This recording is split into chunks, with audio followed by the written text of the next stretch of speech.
মঞ্চে উপস্থিত ছিলেন তাদেরকে এবং এখানে উপস্থিত যারা শ্রোতা আজকে তাদের সবাইকে যথাযোগ্য সম্মান মর্যাদা জানিয়ে আমি আপনাদের কাছে কয়েকটি কথা উত্থাপন করার চেষ্টা করছি।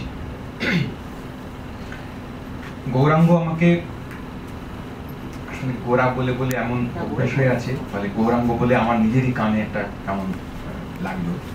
গোরা আমাকে যখন প্রথম এটা বলেন বাঙালির রাজনৈতিক সংস্কৃতি সম্পর্কে কয়েকটা কথা বলতে হবে, তখন গোরার সঙ্গে কথা বলে কোনো বিষয়ে বিরোধিতা করে খুব বেশিক্ষণ টিকে থাকা যায় না সচরাচর।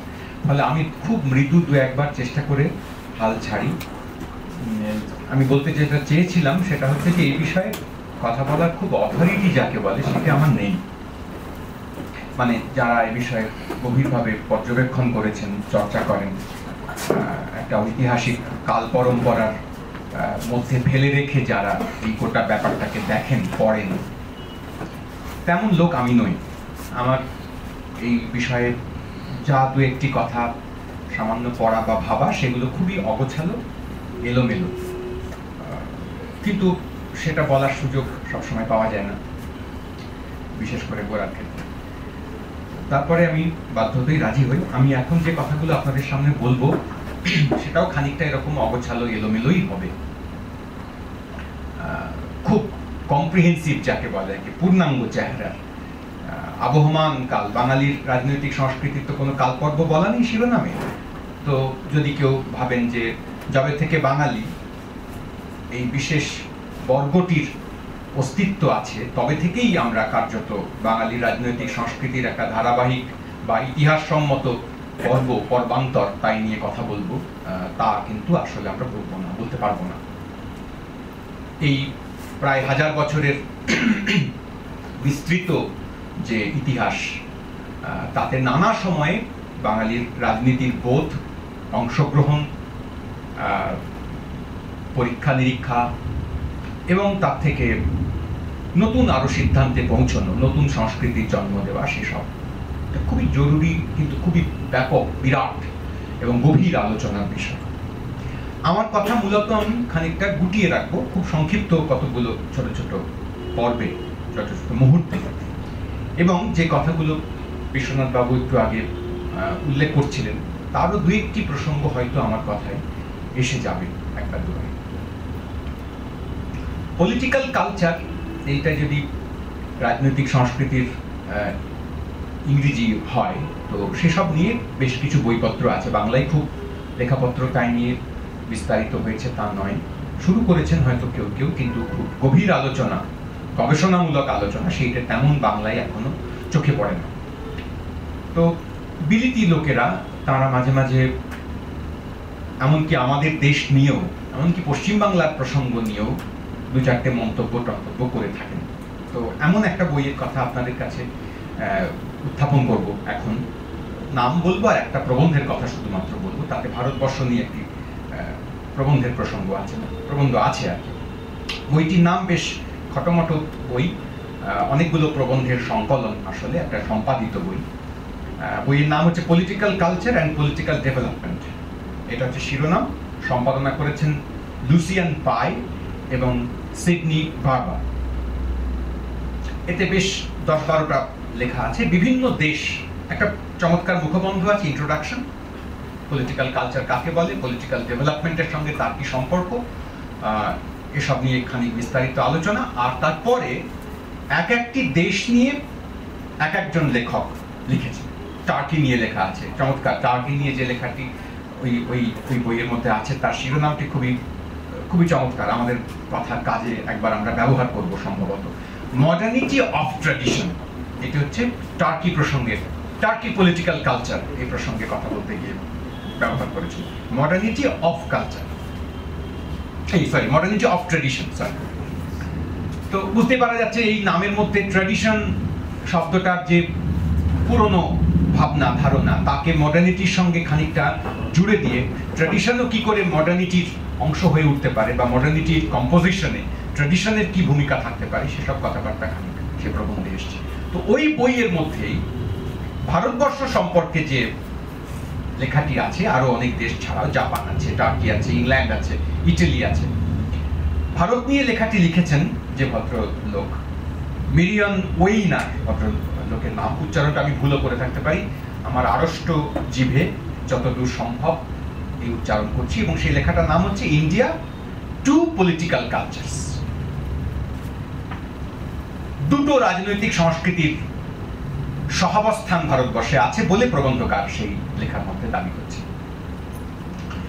এবং ভারতের এই দুটো রাজনৈতিক সংস্কৃতির প্রসঙ্গ উল্লেখ করে ওর যে বিভাজন সেটা মূলত এরকম যে একটা হচ্ছে সাধারণভাবে গ্রামগঞ্জ, শহর, ছোট শহর, মাঝারি শহর ইত্যাদিতে অঞ্চল ভেদে ছড়িয়ে থাকা মানুষজনের অংশগ্রহণের মধ্যে দিয়ে যে রাজনৈতিক বোঝাপড়া, কর্মকাণ্ড, বোধ, অনুভব,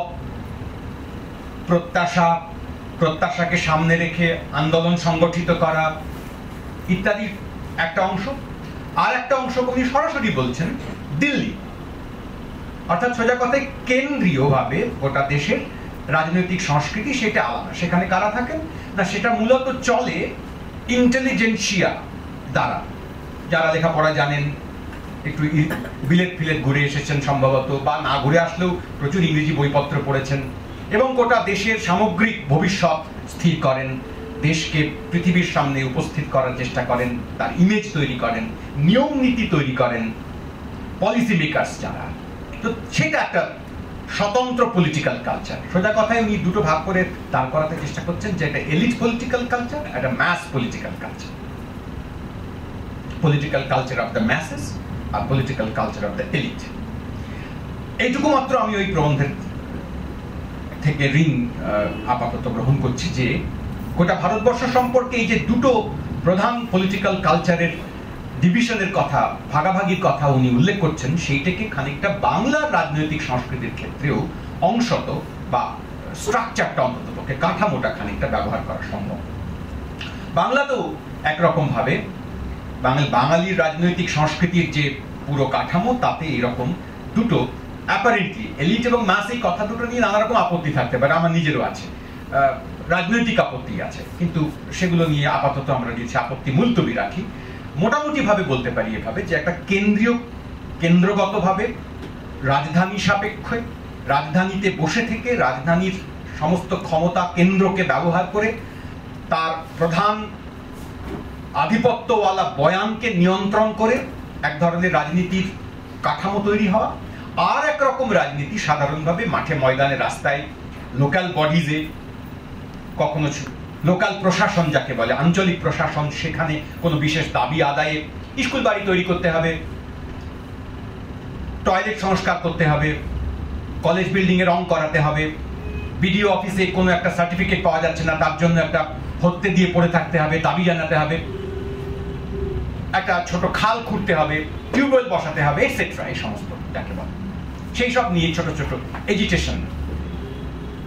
সেখানে খুব বড় আকারের রাজনৈতিক চিন্তা, চাহিদা, আকাঙ্ক্ষা, সিদ্ধান্ত, বয়ান, তার শুদ্ধতা, যাকে আমরা ইদানিং পলিটিক্যাল কারেক্টনেস বলি, সেই সবের খুব বেশি তোয়াক্কা থাকে না।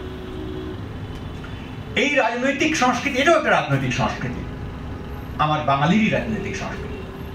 তো এই দুই রকম প্রসঙ্গ সমান্তরাল ভাবে চলে এসেছে, আজকে বলে নয়, বহুদিন ধরে চলে এসেছে। আমি খুব ছোট করে একটা পুরনো সময়েও যে চলে এসেছে, আপনাদের সকলেরই জানার কথা, জানেন এটা খুব যে যাকে বলে কলোনিয়াল পিরিয়ড, এই বিষয়ের আবির্ভাব এবং বিস্তার এবং বিকাশ, এইটি যারা মনে করেন তারা সবটা ঠিক করেন না। কারণ বিশেষ করে বাঙালি রাজনৈতিক সংস্কৃতির কোনো আলোচনায় কার্যত এই ইনসিডেন্টটি, ঘটনাটি, ইভেন্টটি বাদ দিয়ে হতে পারে না, হবে না।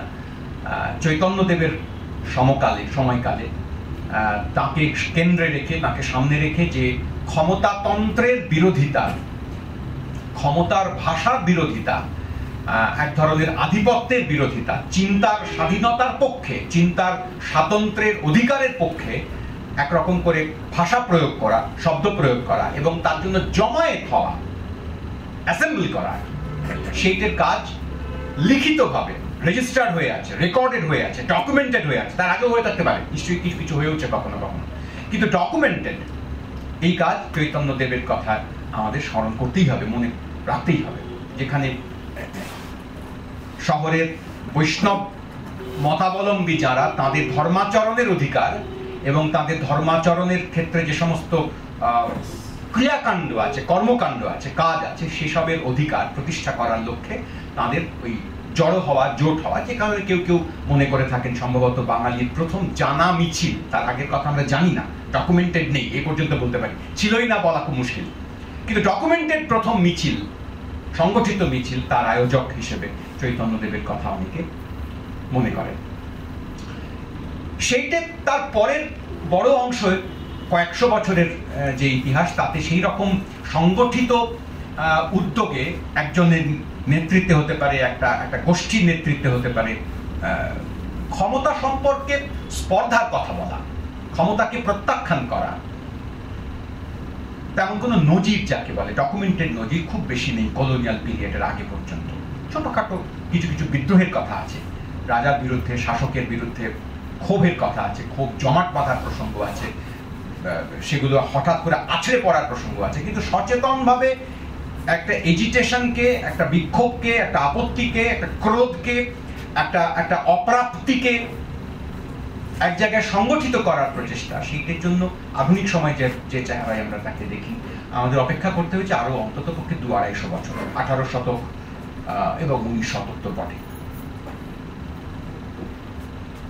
এই যে এতক্ষণ যে কথাগুলো বলছি, বা আপনারা সবাই এ বিষয়ে নিশ্চয়ই জানবেন, এই যে ভানের সংকলন হয়েছে, তাতেও নিশ্চয়ই অনেকেই লিখেছেন এই প্রসঙ্গে, তাতে নিশ্চয়ই কেউ কেউ উল্লেখ করেছেন, সম্ভবত আলোচনাও করেছেন বিস্তারিতভাবেই হয়তো, যে এই যে সংস্কৃতি এবং রাজনীতি দুটো শব্দ আমরা দুমদাম ব্যবহার করছি, এই শব্দগুলো সম্পর্কে আসলে আমরা ঠিক কি বলতে চাই।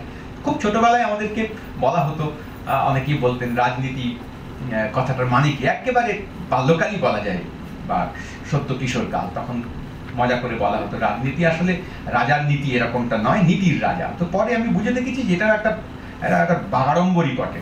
ঠিক নীতির রাজা, যদি রাজনীতিকে নীতির রাজা বলা হয় তাহলে একরকম সুখ হয় ঠিকই, যিনি বলছেন এবং যিনি শুনছেন তাদেরও একরকম একটা আহ্লাদ হয়, কিন্তু রাজনীতি ঠিক শুধু নীতির রাজা বললেই তার সবটা বলা হয় না, রাজনীতির আরো অনেক ব্যাপক তাৎপর্য, অর্থ হওয়া সম্ভব, উচিত। তো আমি আপাতত এইটুকু বলতে চেষ্টা করব, ভাবতে চেষ্টা করব, যে অর্থে রাজনীতির কথা আমরা বলছি এবং সংস্কৃতির প্রসঙ্গে তার যে সংযোগের কথা বলছি, কোনো এমন রাজনীতির পরিকল্পনা করা সম্ভবই নয় সংস্কৃতি নিরপেক্ষভাবে। কোন রাজনৈতিক বয়ান, ভাষ্য, কোন রাজনৈতিক স্টেটমেন্ট, কোন রাজনৈতিক ক্রিয়াকাণ্ড সংস্কৃতির ভর ছাড়া, সংস্কৃতির উপরে ভর দেওয়া না, ভর না দিয়ে কল্পনাই করা সম্ভব নয়।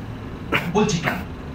দুই উল্টো পক্ষে আরেক দিক থেকে সংস্কৃতি, যে কোনো সংস্কৃতির এক্সপ্রেশন, বহিঃপ্রকাশ, সংস্কৃতির কোনো কাজ, সেইটাও আদতে একটি রাজনৈতিক স্টেটমেন্ট হতে বাধ্য। এই দুটো কথা আমি একটু এক্সট্রিম বলে ফেললাম হয়তো, এবং এইগুলো নিয়ে নিশ্চয়ই তর্কাতর্কি হতে পারে, কিন্তু আমি আপাতত এই দুটো বয়ানের উপরে ভর করে বা ভরসা করে আমি আপনাদের কাছে বাকি কথাগুলো বলবার চেষ্টা করব। খুব সংক্ষেপে একবার বলি কেন এই কথা দুটো আমি বলছি। সংস্কৃতি কথাটার মানে কি, আমাদের আপনাদের সামনে ব্যাখ্যা বিশ্লেষণ করার কোনো দুঃসাহস আমি দেখাচ্ছি না, কিন্তু শুধু এইটুকু উল্লেখ করবো, সংস্কৃতি এই শব্দের মধ্যে দুটো উপাদান, দুটো প্রসঙ্গ একই সঙ্গে উপস্থিত থাকার কথা।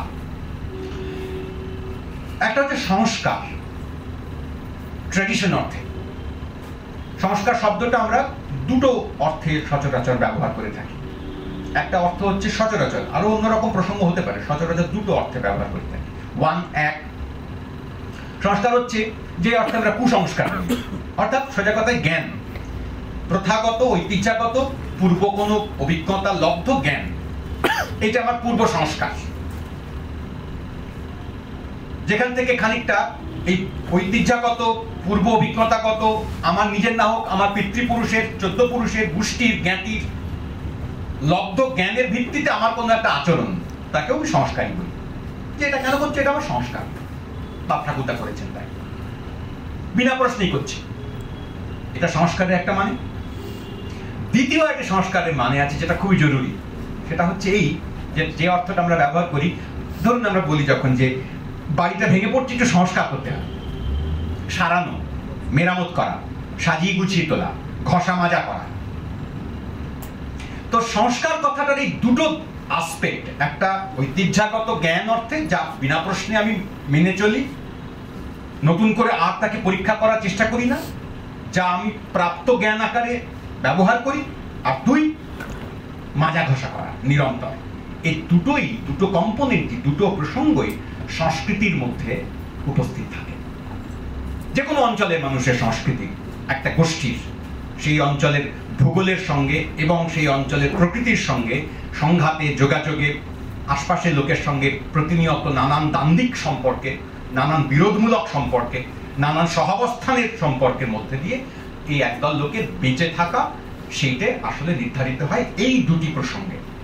এই দুটি প্রসঙ্গকে মাথায় রেখে, এক ঐতিহ্যগত জ্ঞান, আর দুই নিরন্তর মাজা ঘষা করা। সেই জ্ঞানকে ব্যবহার করেই খানিকটা উন্নত করে তোলা নিজেকে, নিজের যাপনকে, বাঁচাকে, জীবিকাকে, নিজের সংগ্রামকে, অভিজ্ঞতাকে আরো প্রসারিত করে। তো এই যদি সাধারণভাবে মানুষের সংস্কৃতির একটা মাত্রা হয়, আরো অনেক খটোমটো সমস্ত ব্যাখ্যা বিশ্লেষণ আছে, সংস্কৃতি বিদ্যা চর্চা বলে একটা আলাদা ডিসিপ্লিনই তৈরি হয়েছে, ফলে আপনাদের সামনে দেড় কথায় আমি কি করে সংস্কৃতির সমস্ত মানের কথা বলবো। আমি আপাতত এইটুকু ধরছি। এই যদি সংস্কৃতির একটা গুরুত্বপূর্ণ মানে হয়, তাহলে তা যা বললাম এতক্ষণ, তা শেষ পর্যন্ত একটা গোষ্ঠীর বা একদল মানুষের রাজনৈতিক বয়ানই তো বটে, তাছাড়া আর কি বা। আমি এমন করে খাই, আমি এমন জামা কাপড় পরি, আমি এমন ভাবে কথা বলি, আমি এমন ভাবে হাঁটি, আমি এমন ভাবে অন্য লোকের সঙ্গে আচরণ করি, এমন ভাবে গান তৈরি করি, এমন ভাবে আমি প্রত্যাঘাত করি শাসকের বিরুদ্ধে, এমন ভাবে আমি দুঃখ পাই, এমন ভাবে আমি দুঃখ বা শোক উদযাপন করি, এমন ভাবে আমি আমার উৎসব পালনীয় করে তুলি। এই সমস্ত ভাব এমন ভাবে ভাবে ভাবে ভাবে ভাব কি করে তৈরি হয়, কি করে নির্ধারণ করি আমি? এই সমস্ত ভাবগুলির মোট যে যোগফল, তা নিশ্চিতভাবে ওই বিশেষ গোষ্ঠীর একটি রাজনৈতিক বক্তব্যকে, রাজনৈতিক অভিমুখকে আসলে ফুটিয়ে তোলে। ফলে সংস্কৃতির স্টেটমেন্ট রাজনৈতিক স্টেটমেন্টই। আবার উল্টো পক্ষে আমি একটু আগে যেটা বললাম, রাজনীতি কোনো অংশের কোনো সময়কার রাজনৈতিক বয়ান, তা সেই বিশেষ অংশের মানুষের সংস্কৃতির যে উত্তরাধিকার, তার উপরে নির্ভর করেই প্রকাশিত হয়। ধরুন আমার পশ্চিমবাংলায় এই মুহূর্তে যে রাজনৈতিক বয়ান, গোরা আমাকে বলার পর থেকে আমি কথাটা একবার করে ভাবছিলাম যে আচ্ছা, রাজনৈতিক সংস্কৃতি এটাকে আলাদা করে একটা গোটা জনগোষ্ঠীর, অঞ্চলের মানুষের, বিশেষ ভাষার মানুষের সাধারণ সাংস্কৃতিক যে পরিমণ্ডল এবং মাপ, অ্যাক্টিভিটি, কার্যকলাপ, ক্রিয়াকলাপ, তার থেকে কি রাজনৈতিক সংস্কৃতিকে তুমি আলাদা করে দেখতে পারি? নাকি আসলে রাজনৈতিক সংস্কৃতি সেই বিশেষ জনগোষ্ঠীর মানুষের সাধারণভাবে সংস্কৃতির যে পরিমাপ, তারই সঙ্গে ওতপ্রোতযুক্ত? তাই তো বটে। মানে সোজা কথায় ব্যাপারটা যদি এরকম দাঁড়ায়, এই পশ্চিমবাংলায় আমরা এখন যেসব কথাবার্তা বলি, টিভির কথা বলছিলেন, টিভির যাওয়ার দরকার কি? শুধু টিভি নয়, এমনি সভা সমিতিতেও বলি, মাঠে ঘাটে ময়দানে বলি। এই যে এখন খুব সম্প্রতি একজন বিশেষ রাজনৈতিক দলের নেতা, তার একটি বক্তব্য, তার একটি বয়ান, সেটা নিয়ে খুব মশকরা, ঠাট্টা তামাশা চলল। যিনি সেই বয়ানের মালিক, তার রাজনীতির আমি ঘোরতর বিরোধী। হতেই পারি, সব রাজনীতির পক্ষে আমি থাকবই বা কি করে। কিন্তু তিনি যে বক্তব্যটি বললেন যে আমাকে আপনি ছোঁবেন না, আমার দেহ স্পর্শ করবেন না। ইংরেজিতে বলেছিলেন, বাংলা করলে তাই দাঁড়ায়। কেননা আপনি একজন মহিলা, আমি একজন পুরুষ।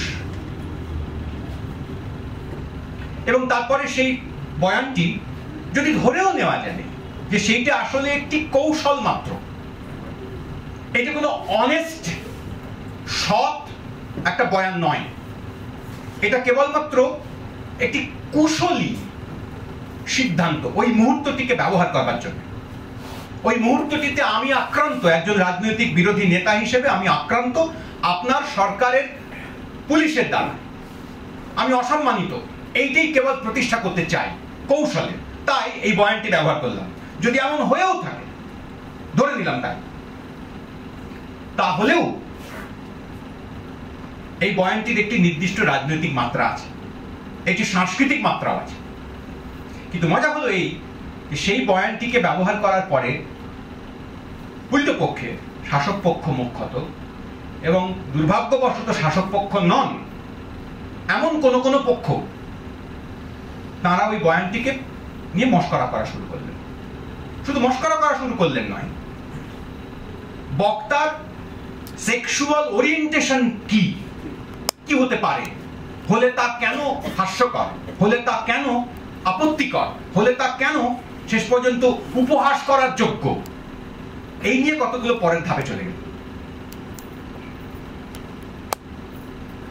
এবং তারপরে বেশ দু তিন দিন 4 দিন গোটা রাজ্য রাজনীতির নানা প্রান্তের নানা মানুষজন, চায়ের দোকান থেকে শুরু করে পাড়ার ক্লাব থেকে শুরু করে ময়দানের ভাষণ ইত্যাদি সর্বত্রই প্রায় ঘুরে ফিরে এই কথাগুলো আসতে শুরু করলো।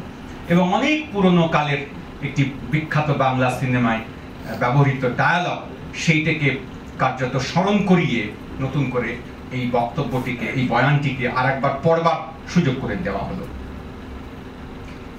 কেউ কেউ বললেন যে বাংলার রাজনীতিতে অনেক আক্রমণ প্রতি আক্রমণ লক্ষ্য করা গেছে, কিন্তু এইরকম ঠিক একজন বক্তার সেক্সুয়াল ওরিয়েন্টেশনকে কটাক্ষ করে, শুধু বক্তার সেক্সুয়াল ওরিয়েন্টেশনকে কটাক্ষ আসলে করা হলো না, হয়ে দাঁড়ালো সেটা একটি বিশেষ সেক্সুয়াল ওরিয়েন্টেশনই কার্যত উপহাসাস্পদ হয়ে উঠলেন। যিনি বক্তা তিনি হয়ে গেলেন গৌণ।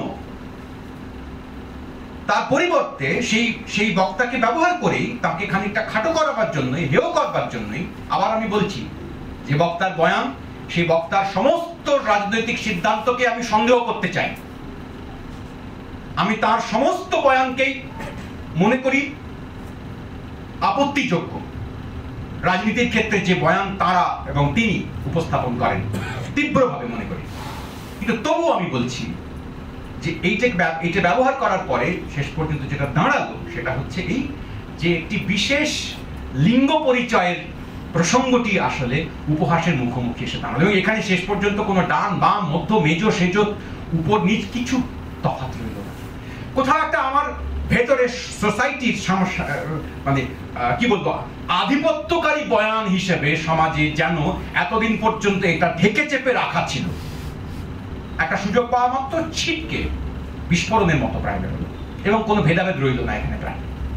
এমনকি বক্তার দলের লোক যারা, তারাও কেউ কেউ শেষ পর্যন্ত ওই বয়ানটির জন্য লজ্জিত হতে থাকলেন। আমি বলছিলাম যে অনেকে মনে বলছেন যে বাংলা রাজনীতিতে অনেক আক্রমণ প্রতি আক্রমণ ছিল, কিন্তু এরকম ব্যক্তি আক্রমণের এত তলা পর্যন্ত যাওয়ার প্রসঙ্গ ছিল না। ঠিকই অনেক তথাকথিত আপত্তিকর, যাকে আমরা বলি পলিটিক্যালি ইনকারেক্ট, এই পলিটিক্যালি ইনকারেক্ট কথাটা নিয়ে আমি একটু কটাক্ষ করে জমা রাখলাম। আমার কথার শেষ প্রান্তে একটা ছোট্ট মন্তব্য, টিপ্পনি যাকে বলে, সেইটা করার একটা চেষ্টা করবো যদি মনে থাকে। পলিটিক্যাল কারেক্টনেস এই শব্দটা আমরা এখন উঠতে বসতে এমন চমৎকার করে ব্যবহার করি যে কি বলবো আর কি, খুবই গোলমেলে ব্যাপার।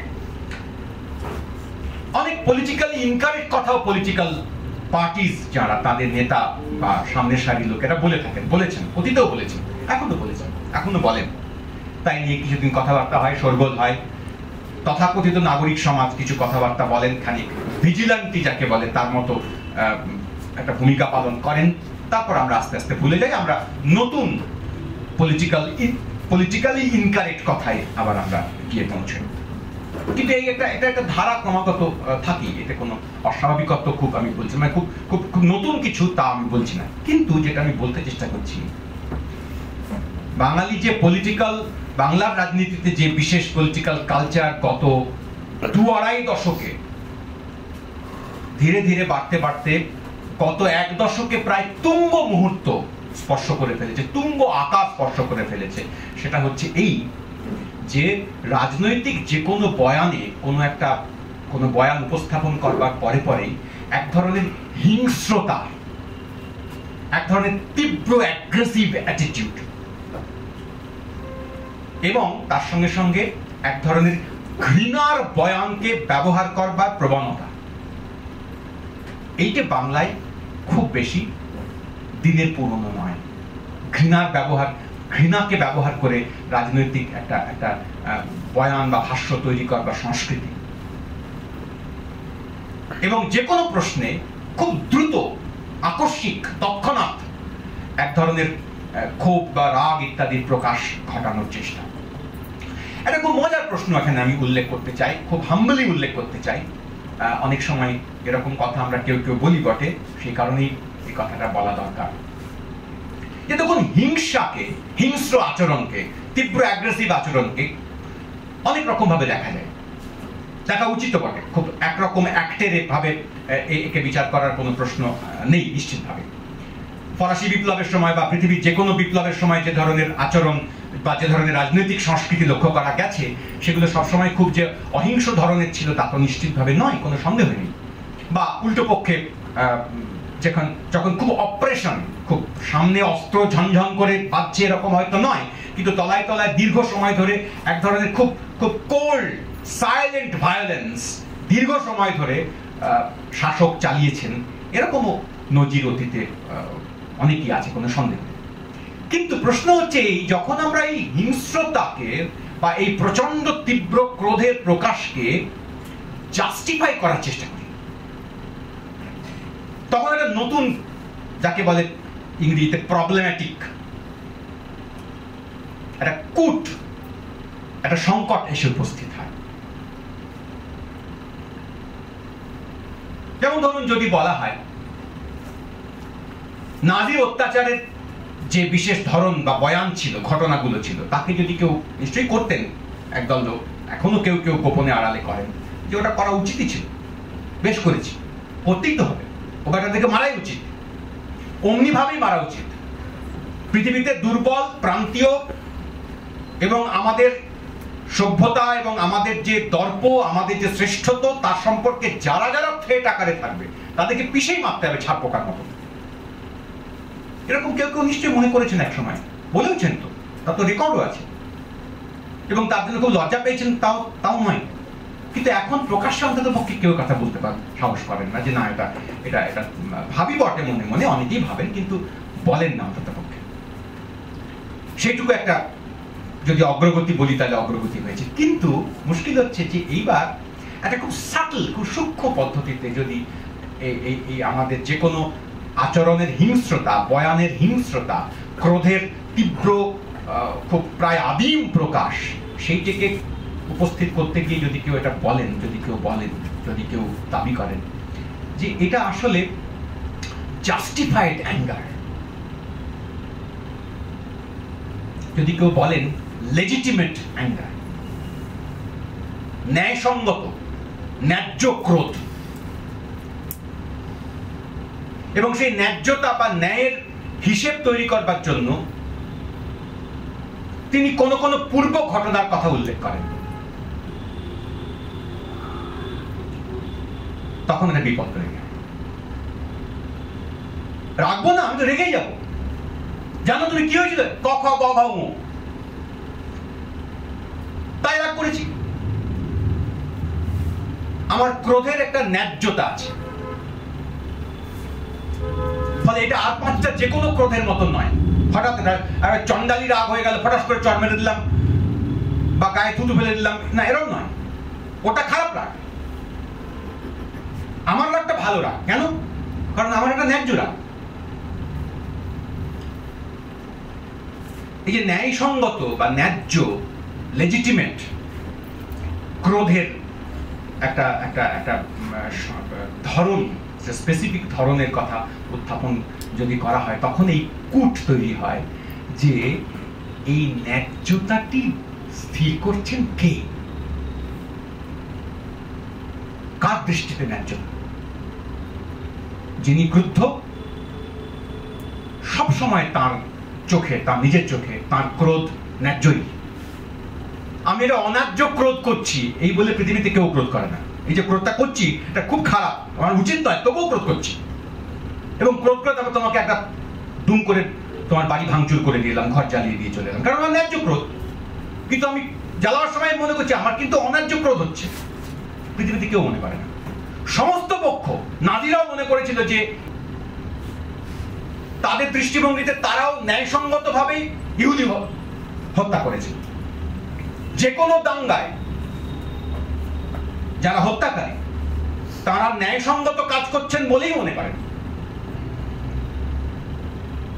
ফলে ন্যায়সঙ্গত ক্রোধ থেকে আসলে এই আচরণ করছি আমি, এইটা আসলে ওই আক্রমণকারীর, আগ্রাসনকারীর, অত্যাচারীর, অপমানকারীর হাতে গোপনে লুকোনো একটা অজুহাত মাত্র, অজুহাত ছাড়া অন্য কিছু নয়।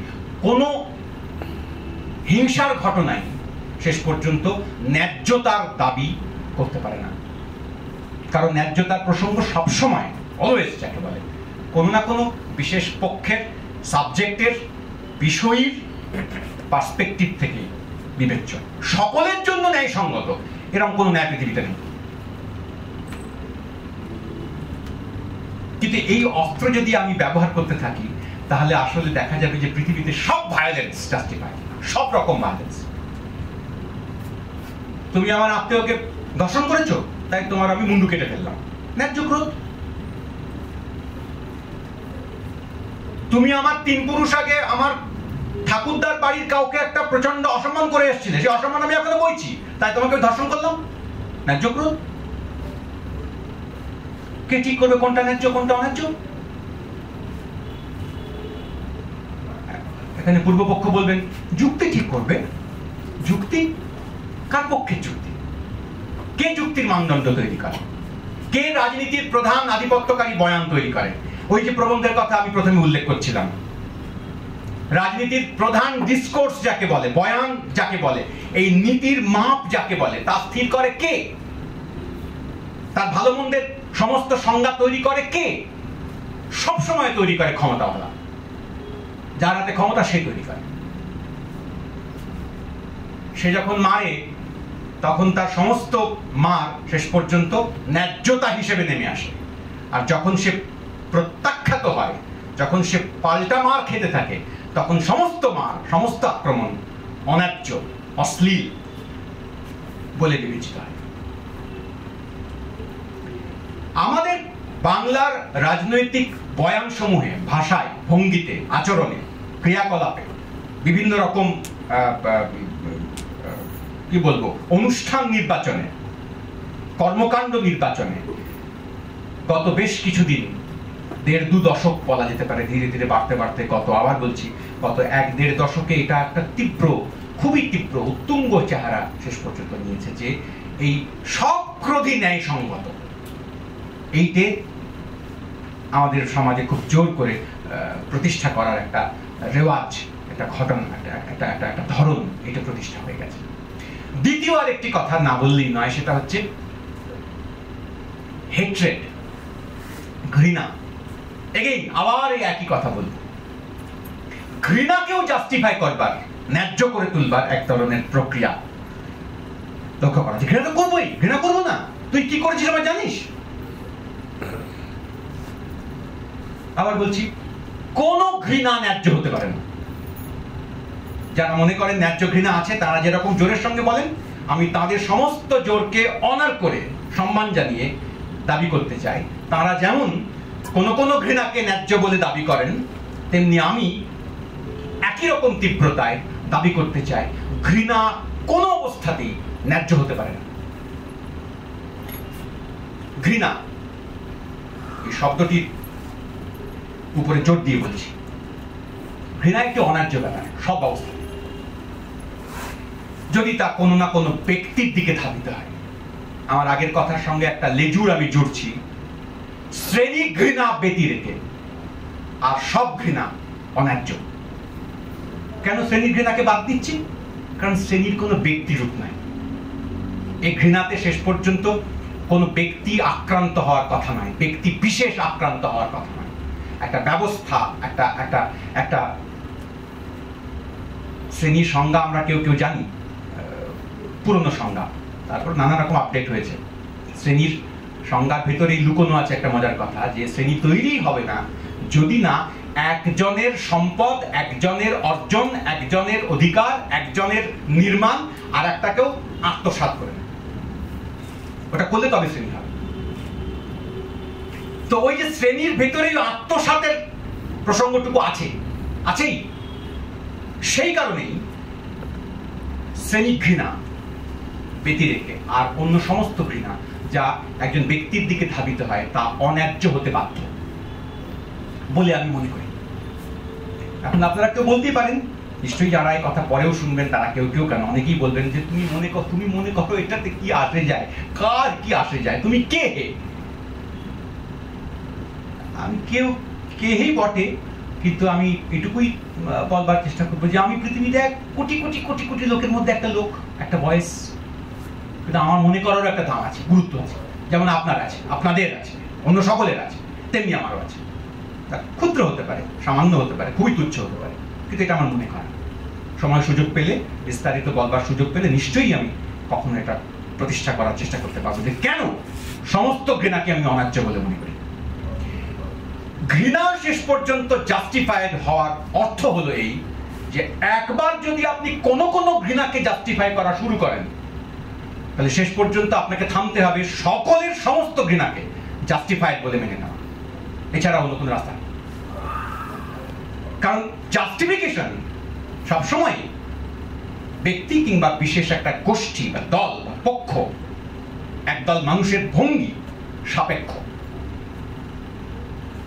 সেই অনুযায়ী ঘৃণার যাকে বলে লেজিটিমেসি, তার ন্যায্যতা নির্মিত হয়। কিন্তু সেটাও ঘটনাচক্রে বাঙালির সংস্কৃতির, রাজনৈতিক সংস্কৃতির মধ্যে ধীরে ধীরে আস্তে আস্তে যাকে বলে হামাগুড়ি দিয়ে চলছিল বেশ কিছু কাল। এখন খুবই তীব্র। এখন আর রাস্তাঘাটে চারপাশে ফিসফিস করে বলা দরকার পড়ে না, কোনো রাগঢাক আড়াল আবডাল রেখে কথা বলবার দরকার পড়ে না। পাশের লোককে, সে অন্য ধর্মের যদি হয় তাহলে আরো বেশি করে পারস্পরিক, আমি কোনো বিশেষ ধর্মের কথা বলছি না, ধর্মের পরিচয়ের সঙ্গে রাজনীতির এত ঘনিষ্ঠ, প্রকট, প্রায় অশ্লীল একটা সম্পর্ক আমরা প্রতিষ্ঠা করেছি, যেটা আমাদের রাজনৈতিক সংস্কৃতির একটা ধরন হয়ে দাঁড়িয়েছে ধাপে ধাপে ধীরে ধীরে। আনফর্চুনেট, কিন্তু সত্যি যে তাতে এই ঘৃণার বাতাস আমরা নিঃশ্বাস নিতে বাধ্য হচ্ছে এবং সেই ঘৃণাকে আমরা জাস্টিফাই করবার চেষ্টা করে চলেছি। ঘটনাচক্রে আমাদের এই বাংলার পরিপ্রেক্ষিতে এই ঘৃণা জাস্টিফাইড হওয়া, তাকে ন্যায্য মনে করার কতগুলো সুবিধাজনক ঐতিহাসিক উপাদান আছে, যেটা সব অন্য জায়গায় তৎক্ষণাৎ নেই। আমরা সেই বিশেষ ভারতবর্ষের অংশের মানুষ, যে মানুষ সরাসরি একটা পার্টিশন দেখেছে, দেশভাগ দেখেছে, তার ক্ষত দেখেছে, তার বিভৎসতা দেখেছে, তার অনাচার, অত্যাচার, পীড়ন এসব দেখেছে এবং সয়েছে। ফলে আমাদের এখানে ঘৃণার সঞ্চার এবং ঘৃণাকে ন্যায্য করে তুলবার কতগুলো ঐতিহাসিকভাবে প্রাপ্ত সুযোগ আছে, বা অন্ততপক্ষে তাকে ন্যায্য বলে প্রতিভাত হওয়ার, ন্যায্য বলে মনে করানোর সুযোগ আছে। সেই সুযোগ ব্যবহৃত হচ্ছে, চমৎকার করে ব্যবহৃত হচ্ছে, দুর্দান্ত ব্যবহৃত হচ্ছে। বাংলার রাজনৈতিক সংস্কৃতিতে এই খুব যাকে বলে তাৎক্ষণিক, এক্ষুনি চ্যাম্পিয়ন হওয়ার, এক্ষুনি অনেক লোকের সমর্থন পাওয়ার, এক্ষুনি অনেক লোকের কাছে প্রিয় হয়ে উঠবার জন্য প্রয়োজনীয় ভাষা প্রয়োগ, ভঙ্গি প্রয়োগ, অনুষ্ঠান নির্বাচন, কার্যকলাপ, এসব মিলিয়ে যা চলছে, যা আমরা যে সময়ের মধ্যে দিয়ে যাচ্ছি, তাতে আমাদের গোটা 20 শতকের আধুনিক হয়ে উঠবার পর্বের যত সমস্ত অর্জন আমাদের ছিল, আমি বলতে চাইছি বিশেষ করে যেসব অর্জন আমরা সম্পূর্ণ এখনো ভুলে যাইনি, যেসব অর্জন আমাদের বাংলার সাধারণ মানুষের চৈতন্য পর্যন্ত, চিন্তা পর্যন্ত এখনো পর্যন্ত অল্প বিস্তর যাকে বলে উপস্থিত আছে, সেই রকম দু একটি প্রসঙ্গের কথা বলি, আমি আমার কথা গুটিয়ে নিয়ে আসবো। বামপন্থীরা বিশেষ করে আমাদের রাজ্যে 1920-25 সালের পর থেকে যে সমস্ত কর্মকাণ্ড গ্রহণ করেছিলেন, তার অনেকগুলো পরবর্তী সময়ে প্রত্যাখ্যাত হয়েছে, বাতিল করেছেন আমাদের রাজ্যের মানুষ, নির্বাচনের মধ্যে দিয়ে করেছেন, কিন্তু বামপন্থীদের সেট করা, তৈরি করা কতগুলি মূল্যমান, ভ্যালুজ যাকে বলে, সেইটা আমাদের সমাজ এবং রাজনীতির পরিসরে এমন চমৎকারভাবে উপস্থিত থেকে গেছে তাকে পুরোপুরি সরানো সম্ভব হয়নি। যেমন কেন কথাটা বলছি আমি, সেটা হচ্ছে এই যে এই এত ঘৃণার প্রসঙ্গ, এত ক্রোধ এবং অ্যাগ্রেসিভনেস, তাকে প্রকাশ্যে খোলাখুলি জাস্টিফাই করবার নানান প্রকল্প পরিকল্পনা, তার ফাঁকতালেও যে সমস্ত দুটি তিনটি প্রসঙ্গ এখনো আমাদের দল নির্বিশেষে, মত নির্বিশেষে প্রায় দু একটি প্রসঙ্গ চূড়ান্ত ডান পন্থী বলে যারা বিবেচিত হন তাদের কথা বাদ রেখে বলছি, বাকিরা সকলেই, তাদের মধ্যে একটা প্রবণতা লক্ষ্য করবেন, আপনারা খেয়াল করবেন যে রাজনীতিতে গ্রহণযোগ্য হয়ে উঠবার, গ্রহণীয় হয়ে উঠবার ক্ষেত্রে একটি মানদণ্ড হচ্ছে কে বেশি বামপন্থী। ওরা আসলে বামই নয়, আমি বাম, আমি আদত বাম, সত্যিকারের বাম, ন্যায্য বাম, উপযুক্ত বাম, আমার পলিটিক্যাল যে আইডিয়া আপনাদের সামনে রাখছি তা বামপন্থী বলে আপনাকে গ্রহণ করতে বলছি। এখানে বামপন্থী কথাটার অর্থ দাঁড়িয়ে গেছে ঘটনাচক্রে 40 পরবর্তী, 40 থেকে 2000 পর্যন্ত, রাফলি যদি ধরি 2005, তাও নয় ধরলাম, এই সময়কাল ধরে বামপন্থীরা ক্ষমতায় না থেকে, ক্ষমতায় থেকে, ব্যান্ড ভেঙে বেরিয়ে এসে, জরুরি অবস্থায় আক্রান্ত হয়ে, কখনো প্রতি আক্রমণ করে বাংলাদেশে যে কথাটিকে চমকপ্রদভাবে বাংলার রাজনীতিক সংস্কৃতির পরিমণ্ডলের মধ্যে, গোটা ডিসকোর্সের মধ্যে ঢুকিয়ে দিতে পেরেছেন যে রাজনীতিতে সৎ থাকার অর্থ হচ্ছে বাম থাকা। তা না হলে বামপন্থীদেরকে অপ্রাসঙ্গিক, ব্যর্থ এইটা প্রমাণ করার ক্ষেত্রে খুব জরুরি একটা, খুব গুরুত্বপূর্ণ একটা কথা বারবার ব্যবহৃত হতে লক্ষ্য করেছি আমরা, যে ওরা কেন খারাপ? কারণ ওরা যথেষ্ট বাম নয়, ঠিক বাম নয়, ওরা ভুল বাম। আমরা যা বলতে চাইছি, আমাদের যা এজেন্ডা, আমাদের যা প্রকল্প, আমাদের যা কথাবার্তা, তা আসলে ঠিক বামের নমুনা। 1, 2, এখনো পর্যন্ত বাংলার পলিটিক্যাল কালচারের অনেক রকম তাকে এই ব্যাপারটাকে ভেঙে চুরমার করে দেওয়ার নানান প্রকল্প উপস্থিত, প্রায় ভেঙে পড়ো অবস্থা, কিন্তু তবুও পুরোপুরি ভাঙেনি। যে বাংলার রাজনৈতিক ডিসকোর্সের মধ্যে সাধারণভাবে যে বয়ানসমূহ আছে তার মধ্যে একজন রাজনীতির মানুষ যিনি গ্রহণীয়, যিনি সম্মানযোগ্য, তার বৈশিষ্ট্য হচ্ছে যে তিনি, তার একটা স্যাক্রিফাইসের হিস্ট্রি আছে। আমি আবার বলছি প্রসঙ্গটা, এটাতে পুরোপুরি বামেদের কৃতিত্ব তা নয়, এই স্যাক্রিফাইসের ইতিহাস আছে। এই এই ধাঁচাটা, এই কাঠামোটার জন্য কার্যত আমাদের পিছিয়ে যেতে হবে আরো বহুদূর পর্যন্ত, স্বাধীনতা সংগ্রামের অংশগ্রহণকারীদের পর্যন্ত, এবং বিশেষ করে গান্ধীজি পর্যন্ত। গান্ধীজি যে ধরনের আইকনিক একটা রিপ্রেজেন্টেশন তৈরি করেছিলেন ভারতীয় রাজনীতির ইতিহাসে, তার পোশাককেই কার্যত একটি সিম্বল আকারে, একটি বিশেষ চিহ্ন আকারে, একটি সিগনিফায়ার আকারে হাজির করে, তার ভঙ্গিকে, তার লাঠিকে, তার তার তার তার তার সমস্ত স্বল্প বাস চেহারাকে যেভাবে তিনি একটি সিগনিফায়ার করে তুলেছিলেন। আবার বলছি সিগনিফায়ার, তিনি সত্যিই কি করতেন সে প্রসঙ্গে আমি যাচ্ছি না, সত্যিই কি বিশ্বাস করতেন বা জনতার আড়ালে তার অন্য কোনো চেহারা ছিল কিনা সেসব নিয়ে অনেক কাজকর্ম করেছেন পণ্ডিতরা, তার কথা আমি বলছি না, আমি বলছি সিগনিফায়ার। সেইটা একটা চিহ্ন আকারে গৃহীত, প্রতিষ্ঠিত হয়ে রয়েছে, বাংলাতেও রয়েছে। এইটাকে খুবই চমৎকার করে পরবর্তী সময়ের বামপন্থীরা, প্রথম যুগের যারা বামপন্থী ছিলেন, অন্তত পক্ষে কমিউনিস্ট পার্টি প্রতিষ্ঠা হওয়ার পরেকার 30, 40, 50, 60 বছর, 60 একটু বেশি বলে ফেললাম, হয়তো 50 বছর পর্যন্ত বামপন্থীদের সাধারণ চেহারা বলতে আপনি খেয়াল করে দেখবেন এখনো পর্যন্ত বহু জায়গায় বলেন হ্যাঁ এককালের বামপন্থীরা এরকম ছিল। তো এটা একটা চেহারার প্রকাশ। আবার বলছি সিগনিফাই, ওরকম করতেই হবে সকলকে, তা নাহলে বামপন্থী থাকা যাবে না, আমি এরকম কথা বলছি না, কিন্তু এইটা একটা সিগনিফায়ার আকারে মাথার মধ্যে গেঁথে থাকা। আর যিনি স্যাক্রিফাইস করেন, জানো ও কত বড় লোকের ছেলে, কিন্তু সব ছেড়ে ও পার্টি করতে এসছে। এইটা একটা খুব আদরণীয় ব্যাপার, সম্মানের ব্যাপার। মেলা বড় লোকের ছেলে কিন্তু খালি পায়ে হাঁটে, মেলা বড় লোকের ছেলে কিন্তু খাদির জামা পরে। যে আইকন গুলো, যে চিহ্নগুলো, যে সিগনিফায়ার গুলো ক্ষমতায় থাকা আমাদের সংস্কৃতি, আমাদের রাজ্যের ক্ষমতায় থাকা বিভিন্ন দল তারা সাকসেসফুলি ব্যবহার করছিলেন। সম্প্রতি সেই সাকসেস স্টোরিতে কিছু ছিদ্র দেখা দিয়েছে, এটা ঠিক। কারণ অঢেল অর্থ হঠাৎ হঠাৎ আমাদের চোখের সামনে এসে এমন সমস্ত আমাদের ওই আগ্রহ, যা আমরা যাকে পছন্দ করেছি, সেই পছন্দের কেন্দ্রে আছেন সেই স্যাক্রিফাইস করা লোক। আপনারা মিলিয়ে নেবেন, আমি সব একটা দুটো করে ঘটনা তথ্য সব উল্লেখ করছি না, আপনাদের প্রুডেন্স তার উপরে আমি আস্থা রাখছি। একটা দুটো করে প্রত্যেকটি ক্ষেত্রে প্রায় তার উপস্থাপনা, তার চরিত্র, তার চেহারা, তার চাল, তার ভঙ্গি, এসবের মধ্যে ওই স্যাক্রিফাইস এবং খুব যাকে বলে খুব সংযমী এক ধরনের আচরণ, এবং বাম বয়ান, বাম লব্জ, বাম এজেন্ডা তিনি প্রতিষ্ঠা করতে চান।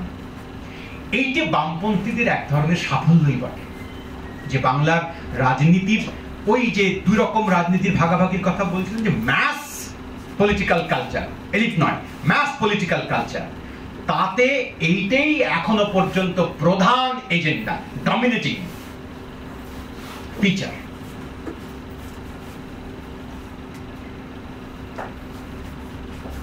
সেই ফিচার কতদিন থাকবে আমি জানি না, এই আমি খুবই সন্দিহান যাকে বলে। কারণ শেষ পর্যন্ত ধীরে ধীরে এই বয়ানটি ক্রমাগত যাকে বলে প্রখর হয়ে উঠছে যে এগুলো বোকামি। আসলে শেষ পর্যন্ত এগুলো বোকার করে। আসলে যোগ্যতা অনুযায়ী সকলেরই নিজেরটা বুঝে নেওয়া দরকার। বোকারাই কেবল ছাড়ে, বোকারাই কেবল ত্যাগ করে, বোকারাই কেবল এইরকম রাজনীতি করে। রাজনীতি করতে আসবে কেন? আবার বলছি, জোচ্চুরিকেও লেজিটিমেট করবার উপযুক্ত একটা বয়ান, এইটে ডমিনেন্ট পলিটিক্যাল ডিসকোর্সের মধ্যে আনবার, প্রতিষ্ঠা করবার প্রবল প্রচেষ্টা চলছে।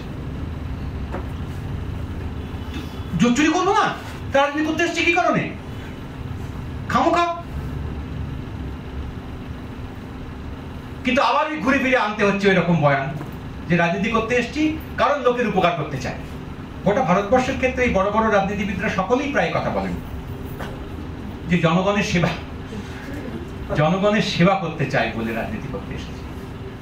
কেন এই কথাটা জনগণ এখনো বিশ্বাস করেন?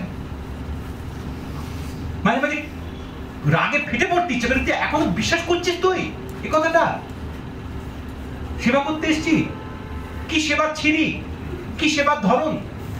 কিন্তু ওই যে ওইটাই ডমিনেন্ট একটা চিন্তা কাঠামো তৈরি করে যে রাজনীতির লোকেরা সেবাই তো করতে আসবে, স্যাক্রিফাইস তো করবে, তারা তো জেলই খাটবে, তারা ছোট কম দামি জামা কাপড়ই পরবে, তারা বড় লোকের ছেলে মেয়ে হবে, কিন্তু তারা শেষ পর্যন্ত কৃচ্ছ সাধন করবে।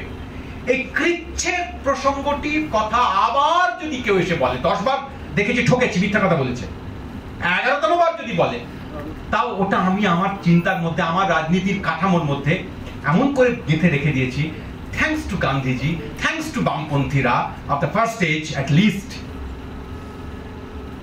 এবং আমার বলতে কোনো দ্বিধা নেই যে বামপন্থীদের ক্ষেত্রেই কেবলমাত্র ফার্স্ট এজ এই ব্যাপারটি সীমাবদ্ধ থাকেনি, তারপরে আরো বহু এজ পর্যন্ত, এমনকি হালামল পর্যন্ত এই ব্যাপার, এই ঘটনা প্রসারিত করে চোখে আঙুল দিয়ে দেখানো যায়।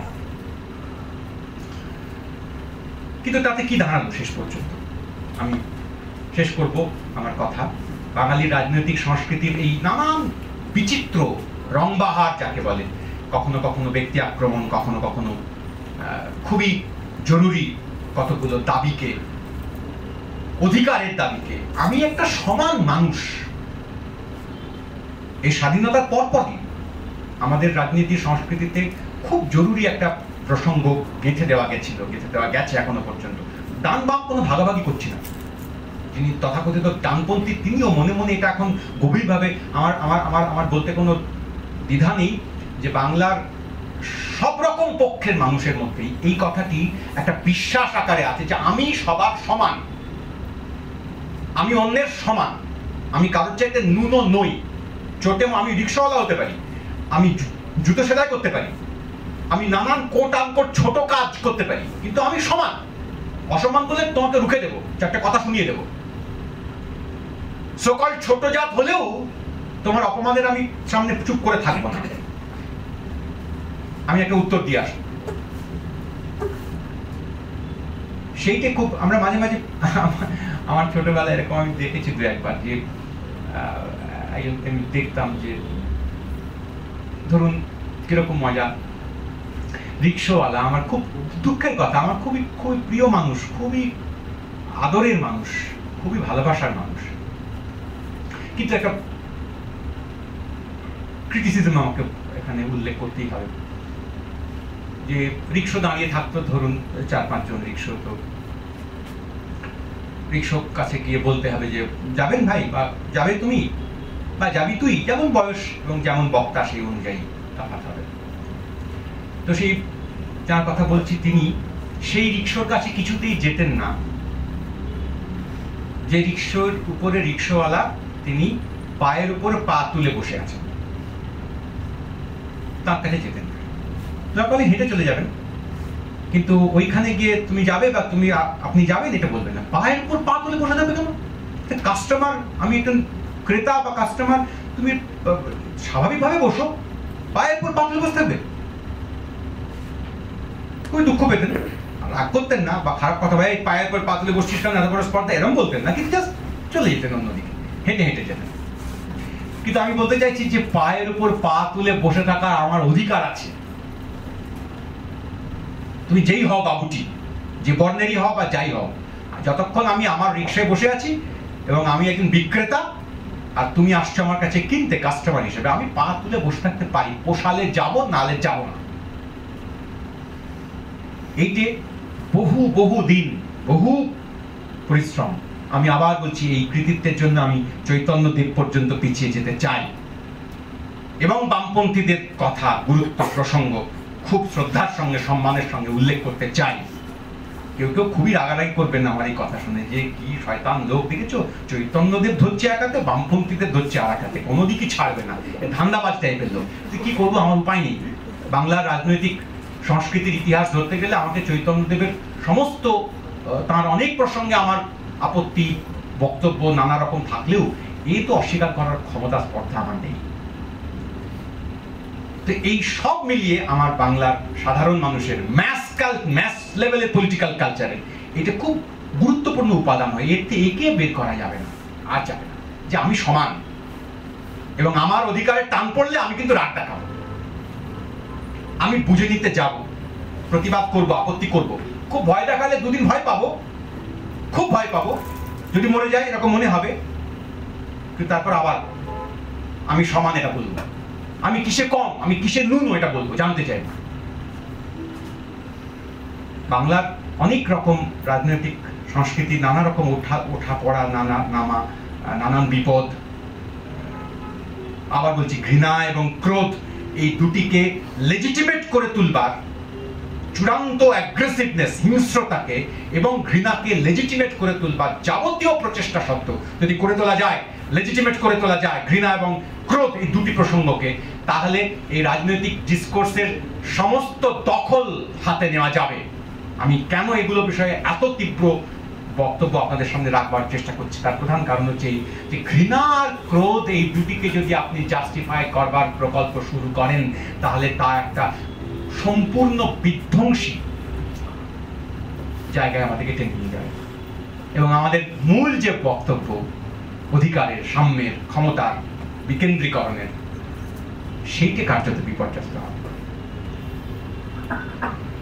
এই সামগ্রিক রাজনৈতিক বোধের, ভাবনার ওঠাপড়া, ক্ষমতা সম্পর্কে এক ধরনের মন্তব্য তৈরি করা, এসবের মধ্যে দিয়ে আমরা চলেছি।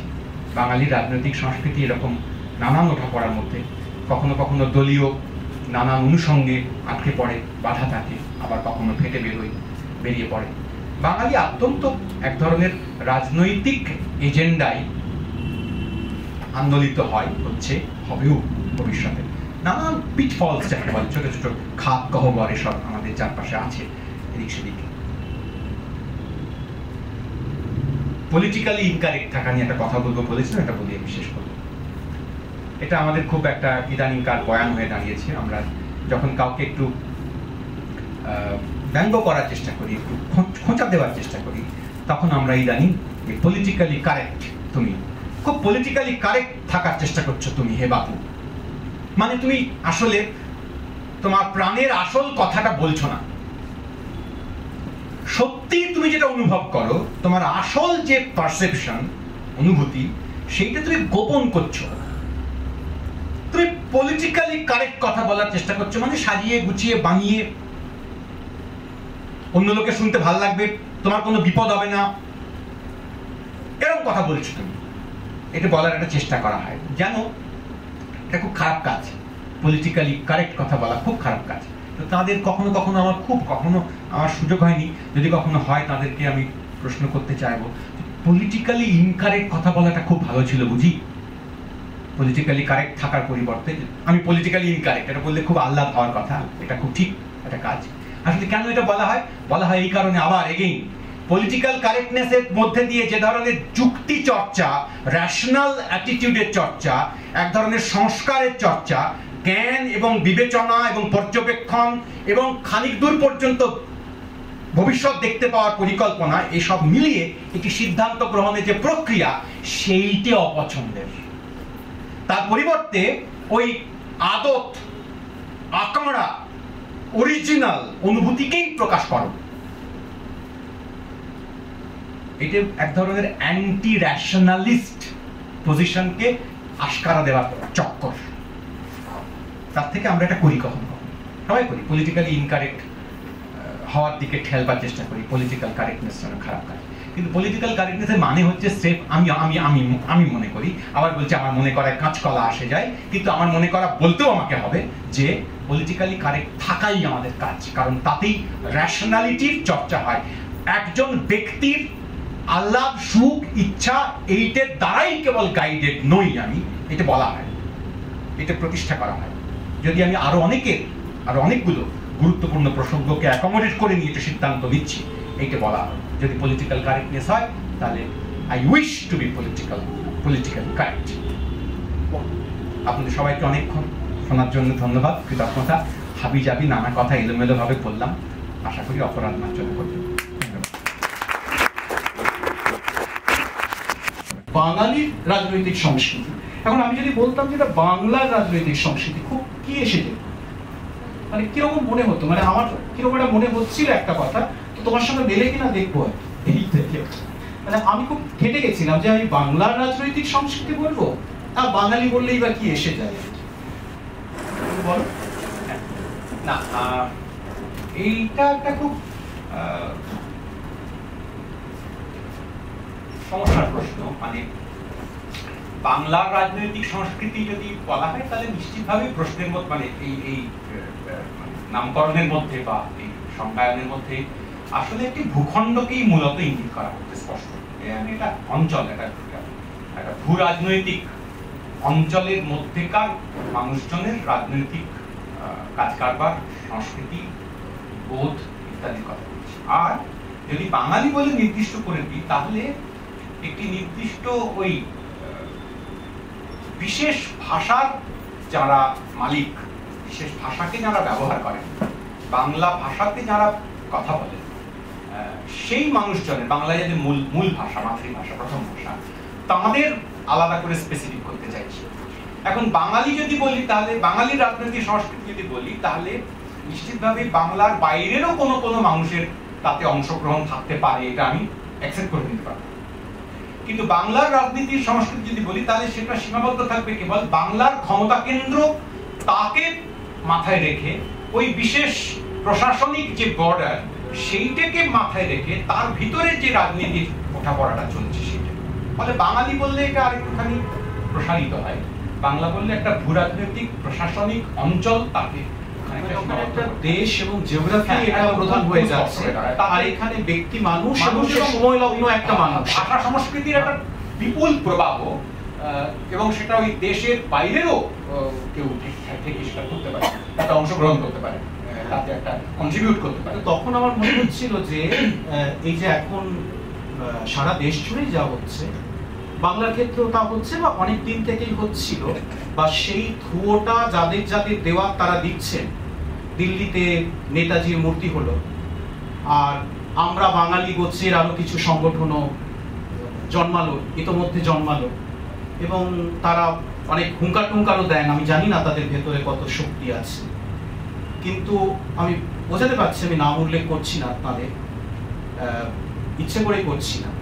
এবং সেখানে আমরা বাঙালি গোছের যে সংগঠনগুলো তৈরি হচ্ছে, সেটা তো এক ধরনের যারা ধরো রবীন্দ্র দর্শনের বা রবীন্দ্র চিন্তা চেতনার একটা খুবই বিরোধিতার জায়গায় থাকেন, অন্তত জাতির প্রশ্নে, জাতীয়তার প্রশ্নে, জাতিকে দেখার প্রশ্নে এবং উগ্রতার বিরুদ্ধতার জায়গা থেকে, সেইটা বাঙালি বাঙালি বাঙালি বাঙালি অতিরিক্ত করার ফলে এটা তো আমাদের সম্পর্কে একটা খুব বড় ব্যাপার ছিল যে আমরা কম বাঙালি বলবো আর কি। এবং সেটা তো আমাদের খাদ্যাভ্যাস, আমাদের পোশাক, আমাদের যাপন পদ্ধতির মধ্যেই এটা আছে খুব ভালোভাবেই, যে আমরা পয়সা থাকলে লেমনিজ খেতে যাই, চাইনিজ খেতে যাই, এত ডিফারেন্ট কাইন্ড অফ রেস্টুরেন্ট, এত খাবার, এত পোশাক, এত ভাষা, এত মানে আমাদের বাঙালিরা এত ভালো করে ইংরেজি শেখেন, এত ভালো করে হিন্দি বলেন। তো এইটারও তো একটা কাউন্টার সমালোচনা আছে, যেটা করতে গিয়ে আমাদের 12টা বাজছে, এটা করতে গিয়ে আর ওই ভাষাটুকুই আমরা আঁকড়ে আছি। কালচারের যে প্রসঙ্গটা, অর্থাৎ একজন মারাঠি শুধুমাত্র তার ভাষা দিয়ে নয়, তার যাপন চিহ্নগুলোকেও বহন করেন, এই জায়গার যে ডাইকোটমিটা উপস্থিত হয়, তোমার কি মনে হয়? আচ্ছা, এটাও খুব মজার এবং খুবই জরুরি একটা প্রসঙ্গ। সবটা আমি হয়তো উত্তর দিয়ে উঠতে পারবো না, মানে উত্তর আমার কাছে ইনফ্যাক্ট নেই, মানে সবটা বিষয়ে আমি হয়তো রেসপন্ড করতে পারবো না, সে ক্ষমতা নেই। কিন্তু আমি এই প্রসঙ্গটা এই কথা সূত্রে উল্লেখ করতে চাই যে সংস্কৃতির ধারা এবং বৈশিষ্ট্যকে রক্ষা করা এর মানে কি? মানে আমি মারাঠি কি আমি তামিল এই ভাষায় কথা বলি, এবং এই ভাষার যে মৌলিকত্ব, এই ভাষার যে বিশেষ ভাষা এবং সংস্কৃতির বৈশিষ্ট্য, তাকে আমাকে রক্ষা করতে হবে। এর মানে কি? মানে এই মানেটা যদি একটু গোলমাল হয়ে যায় আমাদের বুঝতে, তাহলে আমরা ওই শুট করে একটুখানি মৌলবাদের চক্করে পড়ে যাওয়ার সম্ভাবনা আছে। খুব এই কারণে প্রসঙ্গটা ডেলিকেট। আমি অন্তত পক্ষে যেভাবে বুঝি, আমার বোঝা নিশ্চিতভাবেই সমূহ সম্ভাবনা আছে ভুল বোঝা হওয়ার, কিন্তু আমি এভাবে বুঝেছি যে এই ভাষা ও সংস্কৃতির প্রসঙ্গটিকে রক্ষা করার মানে এটা নয়, কিছুতেই নয়, হতেই পারে না যে আজ থেকে ১৫০০ বছর আগে যে রূপটি এই বিশেষ অঞ্চলের বা ভাষার মানুষজন ব্যবহার করতেন, সংস্কৃতির যে চিহ্নগুলো, সেইটিকে অবিকল রাখা, এইটা নয়, এটা হতে পারে। আমি আমার কথা শুরুতেই সংস্কৃতি শব্দটাকে নিয়ে খানিকটা চেষ্টা করছিলাম একটুখানি ঘষামাজা করা, তাতে আমি খুব জোরের সঙ্গে বলবার চেষ্টা করেছি সংস্কৃতির মধ্যে মার্জনার একটা প্রসঙ্গ আছে। কিছুতেই যা ২০০০ বছর আগে ছিল তাকেই রক্ষা করব অবিকল, এইটা সংস্কৃতি মানে নয়, যদি না তাতে একজন সচেতন মানুষের কনশাস ইনভলভমেন্ট না থাকে, যা আমি করি, যা আমি করেছি তাকে বয়ে নিয়ে যাওয়ার ক্ষেত্রে, তার সঙ্গে তাকে নিরন্তর আপডেট করার ক্ষেত্রে, তাকে নিরন্তর প্রশ্ন করার ক্ষেত্রে, তাহলে সংস্কৃতি হয় না, এটা প্রথা হয়। সংস্কৃতি প্রথা নয়, সংস্কৃতি প্রথার সঙ্গে বোঝাপড়া, প্রথার সঙ্গে লাগাতার লেগে থাকা এবং তার মধ্যে দিয়ে একটি নতুন অভিজ্ঞতার ফসল তৈরি করা, করতে করতে এগুলো ফলে সংস্কৃতিটা বহমান। ফলে রক্ষা করা মানে হচ্ছে ওই স্পিরিট, তার উপরে ভিত্তি করে ওই বিশেষ প্রথা, ওই বিশেষ ট্রেডিশন, তার উপরে ভর করে, ভর দিয়ে, ভর কিন্তু তার উপরে দিতে হবে, ভর সরে গেলে মুশকিল, কিন্তু ভরটুকুই, তার বেশি নয়, আচ্ছন্ন হয় না। তাকে ক্রমাগত প্রশ্ন করতে করতে, গ্রহণ করতে করতে, পরীক্ষা করতে করতে, চারপাশের সঙ্গে লাগাতার ঝগড়াতে বাধাতে বাধাতে, ঝগড়া থেকে আবার শিখতে শিখতে এগোতে থাকা। তো সেইটাই কার্যত একজন মারাঠির বা বাঙালির গুরুত্বপূর্ণ কাজ, বা যে কোনো ভাষা সংস্কৃতির মানুষের গুরুত্বপূর্ণ লক্ষণ বা কাজ হতে পারে। কিন্তু এই যে শেষের অংশটুকু গোড়া যেটা উঠলো এখানে একটু আগে কথা সূত্রে, যে তাহলে আমরা শেষ পর্যন্ত কি করছি? এই আমরা বাঙালি বা এরকম আরো দু একটা দলের কথা হচ্ছে। আমি তাদের আমি তো তাদের সব জানি না, ফলে তাদের সম্পর্কে আমি খুব তীব্র করে কিছু তেমন বলতে পারবো না। তবে আমি এইটুকু কথা বলবো, এটাতে কেউ অন্য যদি হন তাহলে আমি মার্জনা চাইবো, কিন্তু তবু বলবো যে আমরা বাঙালি, এই কথাটা কখনো কখনো আমাদের একটু স্মরণ করারও প্রয়োজন আছে। তার কারণ সত্যি সত্যি আমরা বাংলা ভাষায় কথা বলি এবং একটি নির্দিষ্ট ভূ রাজনৈতিক প্রাকৃতিক পরিবেশের সঙ্গে সংঘাতে, যোগসাজশে, বোঝাপড়ায় আমাদের কতগুলো বিশেষ বৈশিষ্ট্য অর্জিত হয়েছে, এবং সেই অর্জিতগুলো আমাদেরই, এই বিশেষ ভাষায় এবং এই বিশেষ সংস্কারে থাকা মানুষজনেরই নিজস্ব বৈশিষ্ট্য। এই বৈশিষ্ট্যকে আমি অবহেলা করব না, তাকে চাপতে আঁকড়ে প্রথার মতো চলবো তা নয়, কিন্তু অবহেলা করব না। এইটা কখনো কখনো আমরা সাধারণভাবে খুব আধিপত্যওয়ালা বাজার দ্বারা ভুলতেও বসি। ফলে কখনো কখনো এই দিকে আমাদের একটুখানি মনোযোগ ঝোঁক দিয়ে টেনে দেওয়া, যে আমি কিন্তু এই যে, আমি কিন্তু এটা ছিলাম, আমি কিন্তু এইরকম, জরুরি। কিন্তু যেটা খুব সংগতভাবে করার কথায় উঠে এলো, যে সেটা যখন রিপিটেড হতে থাকে তখন মনে হয় যে আমি শুধু বাঙালি আর কিছু নই। কিন্তু আমি তো তা নই। আমি ততক্ষণ পর্যন্ত পূর্ণ বাঙালি হতে পারবো না যদি না আমি অ্যাট দ্য সেম টাইম আরো অনেকগুলো বিষয় হই। আমি বাঙালি শ্রমিক, আমি বাঙালি মজুর, আমি বাঙালি কৃষক, আমি বাঙালি মাস্টার, আমি বাঙালি অন্য কিছু, এবং আমি একজন ওড়িয়া ভাষীর প্রতিবেশী, একজন অসমীয়া ভাষীর প্রতিবেশী, একজন বিহারের হিন্দি ভাষী বা বিশেষ ডায়ালেক্টের প্রতিবেশী। এই প্রতিবেশিত্ব, বিভিন্ন প্রতিবেশী, বিভিন্ন মানুষের প্রতিবেশিত্ব আমার বাঙালিত্বকে খানিক নির্মাণ করে। আমার বাঙালিত্ব এই প্রতিবেশীদের ছাড়া বাঙালিত্ব নেই, থাকতে পারে না। কেউ প্রতিবেশী নেই, শুধু আমি একা আছি। তাহলে আমি কি? তাহলে আমি কিছু নই। তাহলে এই সকলের সঙ্গে ধাক্কায়, সংঘাতে, সম্পর্কে, বোঝাপড়ায় তবে আমার বাঙালিত্বটা থাকে। এই সকল প্রতিবেশিত্ব আমাকে যে তৈরি করে, এটাও ভুলে গেলে চলবে। ফলে বাঙালি বাঙালি বাঙালি বাঙালি বেশি যদি হতে থাকে, তাহলে তার ভয়ঙ্কর জিঙ্গোইজমের একটা চূড়ান্ত মৌলবাদীর একটা জন্ম দেবে। আর যদি বাঙালি বলে কি একটা যেন হয়, ভুলেই গেছি, সেটা আমার কথায় বার্তায় নানাভাবে যদি সেটা প্রকাশিত হতে থাকে, বাজার আমাকে ভোলাতে চায় যে আমি আসলে ক্রেতা, এইটাই আমার একমাত্র পরিচয়, আর কোনো পরিচয় আমার নেই, আমার কোনো সাংস্কৃতিক উত্তরাধিকার নেই। যে কোনো ক্ষেত্রে বাজারের বা যে কোনো ক্ষমতাওয়ালা লোকের সবচেয়ে গুরুত্বপূর্ণ অস্ত্র হতে পারে দুটো, গোটা 2-3 অস্ত্রটা থাকে। যদি একটা লোকের কাছ থেকে তার স্মৃতি কেড়ে নেওয়া যায়, খামচে, তো স্মৃতি নাই, লোপাট, তাহলে যেটা হয় তার কোনো উত্তরাধিকার নাই, তখন তাকে যেমন খুশি নাচানো যায়, যেমন খুশি ব্যবহার করা যায়, তখন সে একটা কোটা ক্রেতা। এবং সেই কোটা ক্রেতাকে আমি 4-5 টুকরো করে ফেলতে পারি, n নাম্বার অফ ক্রেতাস, তাতে আমি রূপান্তরিত করতে পারি, যদি তার থেকে মেমোরিটা কেড়ে। তাহলে সেটা করেন অনেক সময় প্রায়শই করেন। সেই কারণে কখনো কখনো ওই স্মৃতি ছাড়বো না, এটাও বলা দরকার, খুব জরুরি। তাহলে স্মৃতিটা থাকলে কি অস্তিত্বের সংকটটা থাকবে না? না, সংকট তো থাকবেই, নানা রকম সংকট, কিন্তু স্মৃতি চলে গেলে আমার সংকটও থাকবে না। আমি যে সংকটে আছি এই যে ভাববার মতো অবস্থাও থাকবে, আমি সংকটে, এই বোধটাই সংকট হয়ে যাবে, এই বোধটাই হাফিস হয়ে যাবে। ফলে আমি সংকটেই নেই, মানে আমি তো এরকমই তো করার কথা। আরে তো যাবো না, কিনবো না, কিনে সেলফি তুলবো না, আমি কিনলাম যে সেটা দেখাবো না, এইটা মনে হতে থাকবে ক্রমাগত, এবং এর দ্বারাই আমি ক্রমাগত চালিত হতে থাকবো। আমি যে চালিত হচ্ছি এটাই আমার মনে হবে না। আর এই যে মানে এই যে কথাটা উঠলো না, যে তুমি বলবার সময় শুরুতে বলছিলে যে একটা বললে না, এইটুকুর ওপর ভরসা রেখে আমি বাকি কথাটা বলছি। ভরসাটা ছিল এরকম যে ওই কালচার, সেটার সঙ্গে রাজনীতি কিভাবে যুক্ত, আর রাজনীতি সেটা কোনোভাবেই কালচার অর্জিত কোনো ব্যাপার নয়, মূলত আমি এরকমই বুঝলাম, ছোট করে যেটা দাম। তো এই জায়গা থেকে যদি আমাদের, আমি দেখছিলাম, আমি পড়েওছি তো বারবার, আমাকে প্রুফ কারেকশন করতে হয়েছে।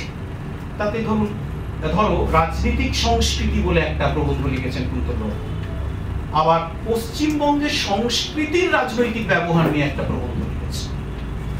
আবার শুভনীল যেটা করেছে সেও একটা মজার শিরোনাম দিয়েছে, মানে খুবই চেনা শিরোনাম, কিন্তু দেখা যাচ্ছে যে সেই শিরোনামগুলোর ভেতরে রাজনীতির সংস্কৃতি এবং সংস্কৃতির রাজনীতি মানে কাছাকাছি। আমরা তো বলে দিইনি যে এরকম এরকম শিরোনাম দিতে হবে। তাহলে এই যে রাজনীতির সংস্কৃতি এবং সংস্কৃতির রাজনীতি, এখন সংস্কৃতি শুধু রাজনীতি না, আবার এটা বলে দিচ্ছে যে কেউ না কেউ সেটার একটা ব্যবহার করছে, এবং এই ব্যবহারের প্রসঙ্গ এলে আরেকটা প্রবন্ধ লিখেছে তৃণমূলী সংস্কৃতি, নামই দিয়েছে এটা একটা তৃণমূলী, মানে বইতে আছে, এটা লিখেছে মইদুল, বলেছে তৃণমূলী কালচার, তৃণমূলী সংস্কৃতি, এবং সে একটা ফর্দফাই একটা থিসিসই নামিয়েছে। ও অক্সফোর্ড পাস করা ছেলে, ফলে ও ছেড়ে কথা বলে। কিন্তু আমার প্রশ্নটা হলো এই যে সংস্কৃতির যে রাজনৈতিক ব্যবহার, এই ব্যবহারটা যদি আজকে আমরা তৃণমূলীদের ওপর চাপাই, তাহলে তৃণমূলীরা বলবে যে হোচিমিন সরণি সিপিএম ও করেছে, ফলে তাদের ওপরে চাপাতে হবে। তাহলে এই ব্যবহারের মধ্যে একটা ন্যায্যতা চলে আসছে এবং বিশ্বাস চলে আসছে এবং একটা ইডিওলজিক্যাল জায়গা চলে আসছে। ফলে সব ঘৃণাই যদি এরকম পরিত্যাজ্য হয়, তাহলে সব ব্যবহারই ব্যবহার শেষ পর্যন্ত। এইটা নিয়ে তুমি একটু বলবো, মানে এই কনফিউশনটা দূর করার চেষ্টা করো, মানে যেটুকু সাধ্য হয়। এটা একটা বিরাট বড় দিদিদের প্রশ্ন। আমি প্রথমে এই কথাটা বলি যে এটা আমরা ছোটবেলাও শুনেছি বা পরেও শুনেছি। মূলত এটা একটা, আমি খানিক আত্মসমালোচনামূলক ভঙ্গিতেই বলছি যে এটা মূলত একটা বামপন্থী ডিসকোর্সের অংশ। কংগ্রেসি কালচার, এই কথাটা, এটার সূত্রপাত সূচনা মূলত বামপন্থীদের হাতেই ঘটেছে। পরে কংগ্রেসি রাজনীতি যারা করেছেন তারাও কংগ্রেসি কালচার শব্দটা ব্যবহার করেছেন। তো এই তৃণমূলী কালচার, এই কথাটাও আমার অনুমান যে এটা সম্ভবত এই বামপন্থী ডিসকোর্স লাগাই। ফেসবুকে দেখেছি একটু ফুটনোট দিয়ে বলেছে সিপিএম চারটি।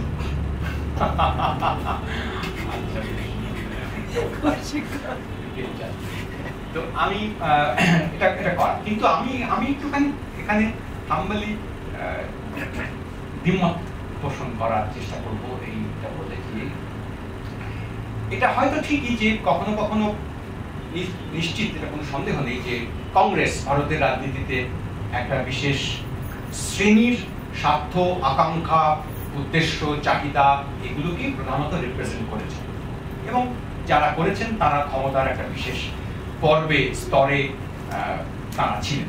ফলে তারা যে ধরনের, আবার বলবো এই কথাটা, তারা যে ধরনের যে এলিট পলিটিক্যাল কালচারের যে কথাটা বলছেন, তারা যেরকম এজেন্ডা সেট করেছেন, বয়ান তৈরি করেছেন যে এটা করা উচিত, এইভাবে মানুষের কাছে যেতে হবে, এটা অনুচিত, এটা অন্যায়, বা এটা আমার প্রধান দাবি, এবং সেই দাবির সপক্ষে অনেক মানুষকে জড়ো করবার সময় তারা যে ধরনের এজিটেটরের বয়ান ব্যবহার করেছেন, এজিটেটরদের যে সমস্ত বয়ান ব্যবহার করেছেন, সেগুলোর একটা মোট যোগফল কে যদি আমি চিন্তিত করি যে হ্যাঁ, এটা হচ্ছে কংগ্রেসি ঘরানার রাজনৈতিক বয়ান সমূহ।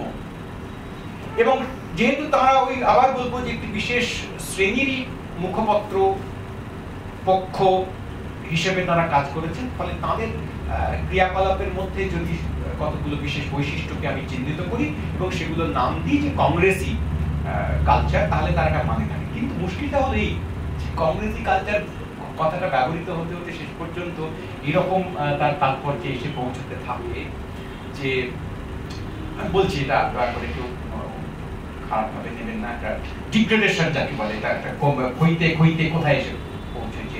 সাদা জামা, সাদা প্যান্ট, সাদা রিস্টওয়াচ, সাদা চপ্পল, সাদা টুপি পরে একজন কেউ যাচ্ছেন হেঁটে, তো এটা দেখে অনেক সময় একটুখানি কোট আনকোট ইন্টেলেকচুয়াল, একটু জ্ঞানওয়ালা, বুদ্ধিবোধওয়ালা লোকজন তারা কংগ্রেসি ঘরানা বলে চিহ্নিত করা শুরু করে। করতে করতে আসলে যেটা বলবার কথা ছিল যে একটি বিশেষ শ্রেণীকে যারা শ্রেণী স্বার্থকে উদ্দেশ্যকে চাহিদাকে যারা রিপ্রেজেন্ট করেন তাদের আকাঙ্ক্ষা সমূহ তাদের চিহ্নগুলি এক ধরনের, এই মূল বলবার কথা ছিল। সেটা কমতে কমতে ক্ষইতে ক্ষইতে এসে দাঁড়ালো যে ওই বিশেষ দলকে যারা সামনে থেকে রিপ্রেজেন্ট করেন তাদের পোশাক আশাক কথা বলবার ভঙ্গি তাদের মুদ্রাদোষ এবং মুদ্রাগুণ এই সমস্তের যোগফল হলো কংগ্রেসের কাছে। একই রকম ভাবে তৃণমূলী সংস্কৃতি বলে যে অংশটাকে চিহ্নিত করতে চাওয়া হয় অনেক সময়, সেটা বেসিক্যালি আমার সামান্য বোধে, আমি মইদুলের লেখা আমি পড়ি, ও আচ্ছা মইদুলের লেখা আমি, মইদুল খুবই খুবই পণ্ডিত মানুষ এবং সত্যি অনেক লেখা পড়েছি, এটা পড়িনি। শুধু মইদুল বলে নয়, এই কথাটা শব্দটা তো আরো অন্য অনেকেও ব্যবহার করেন, অনেক বামপন্থী উচ্চ স্তরের নেতারাও ব্যবহার করেন, ছোট স্তরের নেতারাও ব্যবহার করেন। কিন্তু তৃণমূলী বলে আসলে সেসব ক্ষেত্রে মইদুলের কথা বাদ রেখে বলছি, তারা যেটা বলতে চেষ্টা করেন যে লুম্পেনাইজড, এত অগভীর, এত উচ্ছৃঙ্খল, এত তীব্র চিৎকৃত যে তার মধ্যে কোনো কোনো কোনো কোনো সাটলটি নেই, হ্যাঁ, এবং খুব স্থূল মাপের এই কথাগুলোকে একসঙ্গে জোট করে তারা তৃণমূলী, এটা বলে না একদম তৃণমূলী কালচার, মানে খুব চিৎকার করছে, হ্যাঁ হ্যাঁ করছে, হই হই করছে, আসলে মানে লুম্পেনের মতো আচরণ করছে, কোনো নির্দিষ্ট স্পষ্ট গভীর এলিমেন্ট, চিন্তার এলিমেন্ট নেই, এগুলোকে চিহ্নিত করতে চাওয়া। আমি হাম্বলি ডিফার করতে চাই, এটা ঠিক নয়। এইটা আমার মনে হয় এই প্রবণতাটাকে বিশেষ একটি দলের সঙ্গেই জুড়ে দেওয়াটা আসলে মূল সমস্যাটাকে খানিকটা লঘুকরণ, এবং লঘুকরণের ফলে সমস্যাটার থেকে আসলে দূরে সরে যাওয়া, সমস্যাটাকে অ্যাড্রেস না করা, তার বিপদের দিকে আমরা চলে যাই। তখন যেন মনে হতে থাকে যে এই প্রবলেমটা কেবল তৃণমূল দলটা আছে বলেই প্রবলেম, যেন ওই দলটা না থাকলে এই বিশেষ সংস্কৃতি চিহ্নগুলো থাকবে না। এইটা একটা যে মন্তব্যটা করেছিলে আমাদের যে বইতে ছাপা আছে, তোমার হয়তো মনে নেই, সেটাতেও কিন্তু তুমি এই কথাটা বলেছিলে, যে এইভাবে বলেছিলে যে এই যে এরকম একটা উদাহরণ দিয়েছিলে যে তখন কিন্তু এতটা মানি লন্ডারিং এর কেসগুলো ঘটছে কিন্তু এই তীব্রতাই ঘটেনি। এই যে টাকা পাওয়া গেল, তাহলে এই যে আমি যখন চিহ্নিত করছি বা এটা নিয়ে যখন উচ্ছ্বাস প্রকাশ করছি, তখন এরকম একটা ধারণা আমার মধ্যে করতে হচ্ছে যে একটা ক্ষমতার যারা শিরোনামে রয়েছে, যারা উঁচুতে রয়েছে, তাদেরকে শুধু বদলে দিলেই কেল্লা, এবং এই বদলে দিলেই কেল্লা করতে হলেই যে খুব ক্ষতি খুব ক্ষতি। সাধারণভাবে যে কোনো চিন্তাশীল রাজনীতির বয়ানের পক্ষেই খুব ক্ষতিকারক। এটা আসলে ভুল শত্রু নির্বাচন করলে আসলে নিজের শক্তি ক্ষয় করা হয়, ভুল প্রতিপক্ষ নির্বাচন করলে শক্তি ক্ষয় হয়। তো ফলে যদি তৃণমূলী বলে চিহ্নিত করি, নিশ্চয়ই তৃণমূল দলটার সঙ্গে যুক্তভাবে কতগুলো বিশেষ চিহ্ন আছে, আমি বলছি না, যেগুলোকে নয়, এখানে হয়তো বেশি বাতাস পায়, হতে পারে, নিশ্চয়ই হতে পারে, কিন্তু আসলে প্রবলেমটা তৃণমূল নামক দলটার সঙ্গে জড়িত নয় ততখানি, তার বাইরেও আছে। তার আসল কারণ, আগত কারণ আরো অনেকগুলো জরুরি গুরুত্বপূর্ণ সামাজিক রাজনৈতিক বৃহৎ ঘটনার সঙ্গে যুক্ত হয়ে যাচ্ছে, সেটা ব্যবহৃত হচ্ছে হয়তো তৃণমূল দল।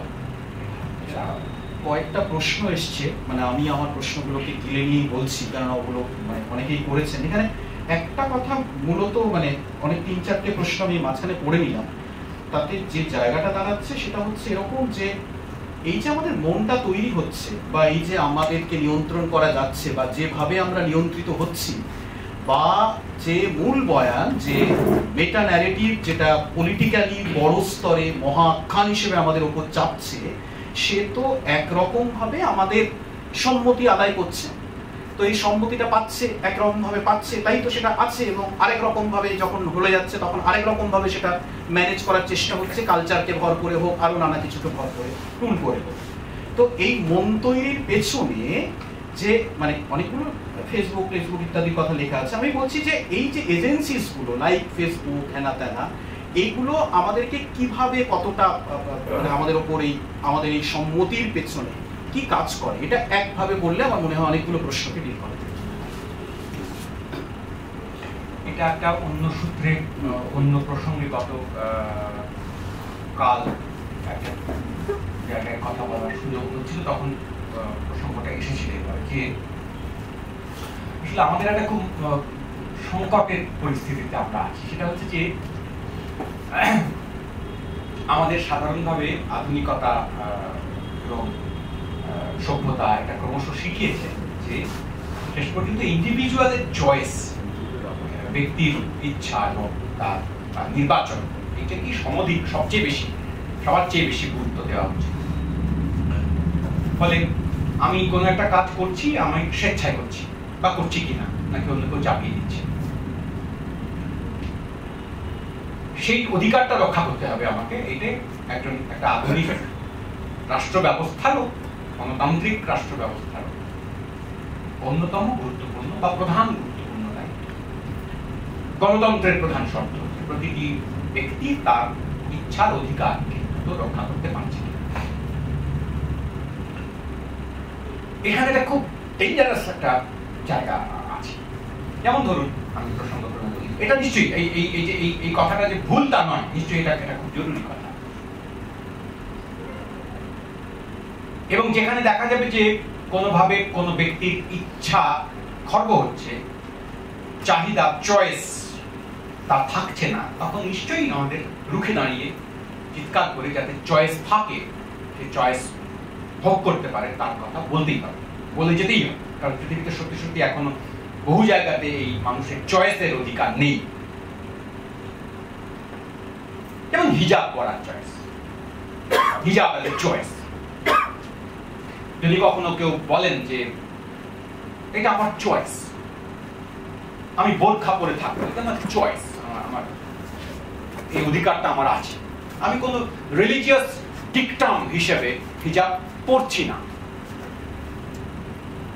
আমি এটাকে একটা আমার ফ্যাশন স্টেটমেন্ট আকারে পড়ছি, যেমন আর 5টা পোশাক পরা তেমনি টাকা পড়ছি। তো তুমি একজন গণতান্ত্রিক আন্দোলনের তুমি কি করবে? তুমি আমার চয়েসের পক্ষে থাকবে কিনা?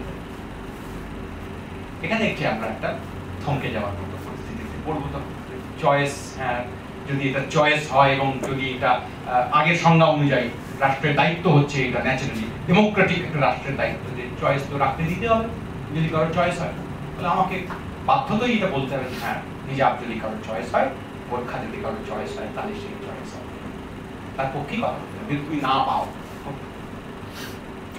কিন্তু অল সেড এন্ড ডান, এই চয়েসের জন্য লড়াই, এজিটেশন, হিজাব করতে দিতে হবে সব বলা, তারপরে তো আমাকে এই কথাটা গুনগুন করে অন্তত পক্ষে কানে কানে গিয়ে বলতে হবে যে এই চয়েসটা কি তোমার চয়েস আকারে তুমি বলছো নিশ্চয়ই, এন্ড আই মাস্ট অ্যাডমিট যে এটা যদি তোমার চয়েস হয়, তাহলে সেই চয়েস যাতে করে রক্ষিত হয় তার জন্য আমি আছি। আই মাস্ট সে, কি করবো, আমি তো আমার স্টেটমেন্ট চেঞ্জ করতে পারবো না, কিন্তু বলেছি সবার চয়েসের জন্য।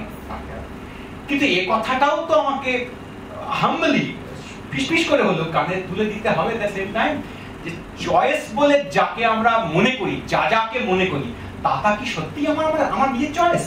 আমি নিজেই চুজ করছি কি, নাকি ওই যে ফ্রাঙ্কফুর্ট স্কুলের তাত্ত্বিকেরা আদর্নো এবং হরখাইমার এন্ড কোম্পানি, তারা নানান দীর্ঘ গবেষণার পরে কালচার ইন্ডাস্ট্রি থিওরির মধ্যে দিয়ে যেটা বলবার চেষ্টা করেছিলেন, সেটা ছিল এই যে আমাদের কাছে যেগুলো আসে কালচারাল প্রোডাক্ট হিসেবে, সংস্কৃতির নির্মিত পণ্য আকারে, অর্জিত বা যাপিত অভিজ্ঞতা আকারে, নির্মিত পণ্য আকারে, সেগুলো সবই প্রি ডাইজেস্টেড। এই শব্দটা খুব ইন্টারেস্টিং। প্রি ডাইজেস্ট, আমি হজম করছি না, আমার হয়ে কেউ খেয়ে রেখেছে, আমার শুধু খেলাম এই বোধটা। হজম করার জন্য আমার যে পরিশ্রম করতে হয়, আমি হজম করছি, সেটা খাচ্ছি, ক্যালোরি ঝরাচ্ছি, টঙ্গটা দিচ্ছি, আবার খিদে হলো, আবার খাচ্ছি, না, আমাকে হজম করতে হয়, এসব হজম করা শুধু আমার কাছে এটা হজম করে দিলাম, খাও, খেয়ে দিলেই হয়, খেয়ে দিলেই তৃপ্তি হয়। এইটা ক্রমাগত করে যাওয়া হচ্ছে, তার ফলে এবং আমি মনে করতে থাকি এটা তো আমি চুজ করলাম, এই জামা তো আমি চুজ করে কিনেছি, এই সাবান তো আমি চুজ করলাম, এই বিশেষ ভাবনা পোশাক তো আমি চুজ করেছি, সব আসলে আমার হয়ে আর একটা লোক চুজ করে রেখেছে। সেই চুজ করে যে রেখেছে সেটা আমাকে বলেনি, এবং আমার মনে হচ্ছে যে আমার একটা ব্যাপক এজেন্সি আছে, কিন্তু আসলে আমার কোনো এজেন্সি নেই। কিন্তু যারা এই চয়েসটা চাপালো তাদের তো একটা এজেন্সি আছে। এবার সেই এজেন্সি মানে এই যে আমি যে পণ্যটা বানালাম সেই পণ্যটা তো শুধুমাত্র আমি ক্যাচরূপ বলে বানালাম না। তার মানে আমি বুঝলাম আমি ও যে খেলো তার মানে ও যে এটা খাবে এটা ভেবেছি বলেই তো আমি প্রোডাক্টটা তৈরি করি। অবশ্যই। তাহলে সেক্ষেত্রে একটা তো চেতনার গল্প চলে আসে এবং না বুঝতে পারার গল্প চলে আসে এবং মানে ফাঁদে পড়ে বগা কাঁদে মানে ফাঁদে যে পড়ে আছে এই জায়গাটা যদি আমি স্বীকার না করে নিই তাহলে তো আমি রোগ থেকে মুক্তিও পাবো না। মানে আমি যদি মনে করি যে না নিশ্চয়ই নিশ্চিত সেইখানেই তো সচেতন রাজনীতির ভূমিকা, সেখানেই তো পলিটিক্স কামস ইন, যে সে এই গোটা ক্ষমতায়নের ক্ষমতার বিন্যাসের এটা বেসিক্যালি ক্ষমতার একটা বিন্যাস হলো যে আমি একদল লোককে এজেন্সিহীন করে রাখলাম, স্বাধীন স্বতন্ত্র ভূমিকাহীন করে রাখলাম, তার থেকে তার সমস্ত এজেন্সিকে আমি হরণ করে নিলাম, তাকে কেবলমাত্র ক্রেতায় রূপান্তরিত করলাম, ভোক্তায় রূপান্তরিত করলাম, তার সাবজেক্ট হিসেবে বিষয় হিসেবে তার কোনো রোল রইল না, সচেতন নির্বাচনে তার কোনো ভূমিকা রইল না, সে কেবল আমার আজ্ঞামাহক হলো। এখানে ওই রাজনীতির ভূমিকা এসে পড়ে, সে তখন ক্ষমতাকে প্রশ্ন করতে শেখায়, কেন তুমি আর একটা লোককে আর অনেক লোককে কেবলমাত্র এইভাবে পুতুলবৎ ব্যবহার করছো তোমার নিজের স্বার্থে, ক্ষমতার স্বার্থে, অনেক লোকের উপরে। আসলে এখানে একটা বইয়ের প্রশ্ন এসে দাঁড়াবে, ওরা করতে পারে, ওরা না করলে আমি করছি।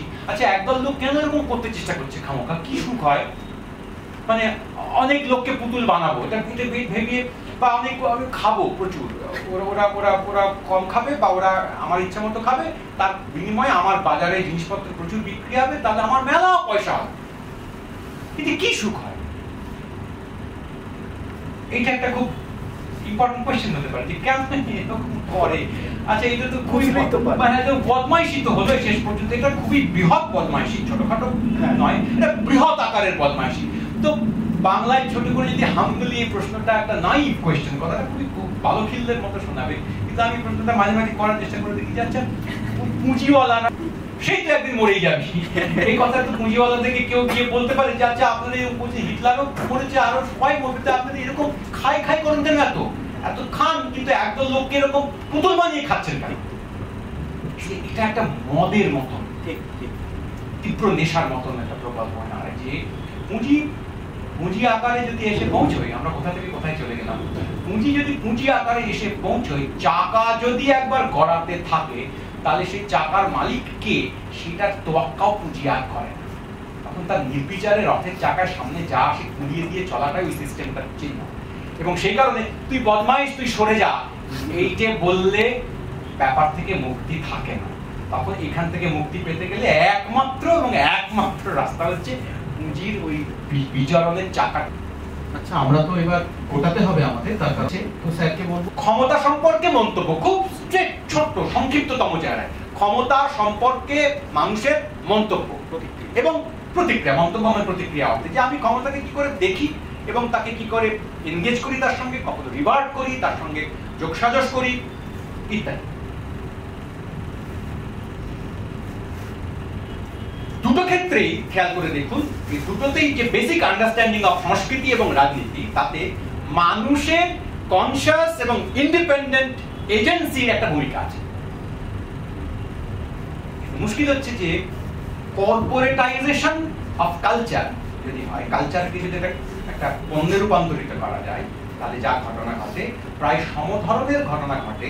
রাজনীতিও যদি কর্পোরেটাইজড হয়, তখন রাজনীতি কেবলমাত্র অনেক মানুষের ক্ষমতা কেন্দ্র সম্পর্কে, ক্ষমতার বিন্যাস, বহর যাকে বলে, সে সম্পর্কে তার মতামত, প্রতিক্রিয়া ইত্যাদির একটা যোগফল হিসেবে না থেকে তা শেষ পর্যন্ত কর্পোরেটাইজড, ওই যে দুটো বিভাজনের কথা বলছিলাম, এলিট পলিটিক্যাল কালচার শেষ পর্যন্ত ম্যাস পলিটিক্যাল কালচারকে নিয়ন্ত্রণ করতে থাকে। ওই প্রবন্ধের মধ্যে উনি দেখাচ্ছেন যে এলিট পলিটিক্যাল কালচার কি করে ম্যাস পলিটিক্যাল কালচারকে নিয়ন্ত্রণ করার কথা নয়, বরং উল্টোই হওয়ার কথা।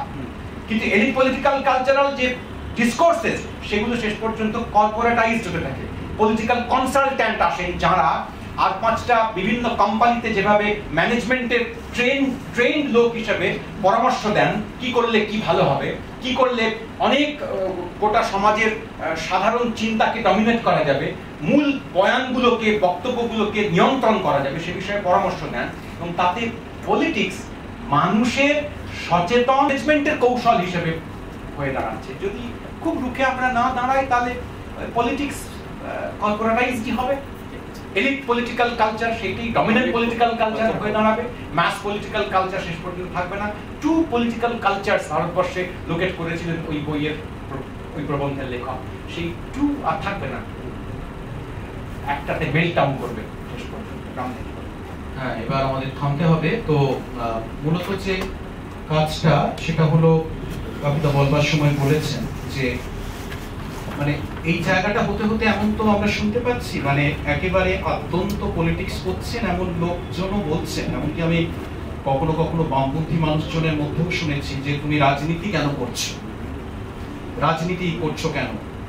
তিনি রাজনৈতিক ব্যক্তিত্ব, তিনি রাজনৈতিক কর্মী, তিনি রাজনৈতিক অ্যাক্টিভিস্ট, কিন্তু তিনি রাজনীতি শব্দটাকে আর ওইভাবে ব্যবহার করছেন না। তিনি যে বয়ানটা ওরা হাজির করে দিচ্ছে যে রাজনীতিটা মোটামুটি একটা তৃতীয় এবং চতুর্থ শ্রেণীর ব্যাপার, এখানে এই ব্যাপার ঘটে, তুমি আইএস আইপিএস হতে হতে হতে হতে যে পঞ্চম ছাগলের যে চতুর্থ ছানাটি থাকলো সে এবার রাজনীতি করবে এবং এটা ওটা যোগান টোগান দেবে এবং করে কমে খাবে।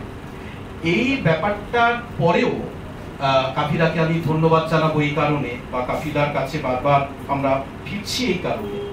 কাফিদার যখন একটা মন্তব্য নিয়েছিলাম তখন সেটা ওই মন্তব্যটা আমি আমার ভাষায় লিখেছি, কাফিদা এখন নিজেও পড়েনি এবং বলেছে যে আমি পড়বো না, কারণ কাফিদার ছিঁড়ে ফেলার অভ্যেস আছে, কেননা কিছুতেই নিজেকে সহ্য করতে পারে না এবং নিজেকে সহ্য করতে না পারার ফলে কাফিদার একটা নিরন্তর চর্চা চলে বলে ইনস্টিটিউশনাল জায়গা থেকে কাফিদার খানিক ক্ষতি হয় এবং ভবিষ্যতেও হবে এবং হয়ে চলেছে, সেগুলো আমি জানি।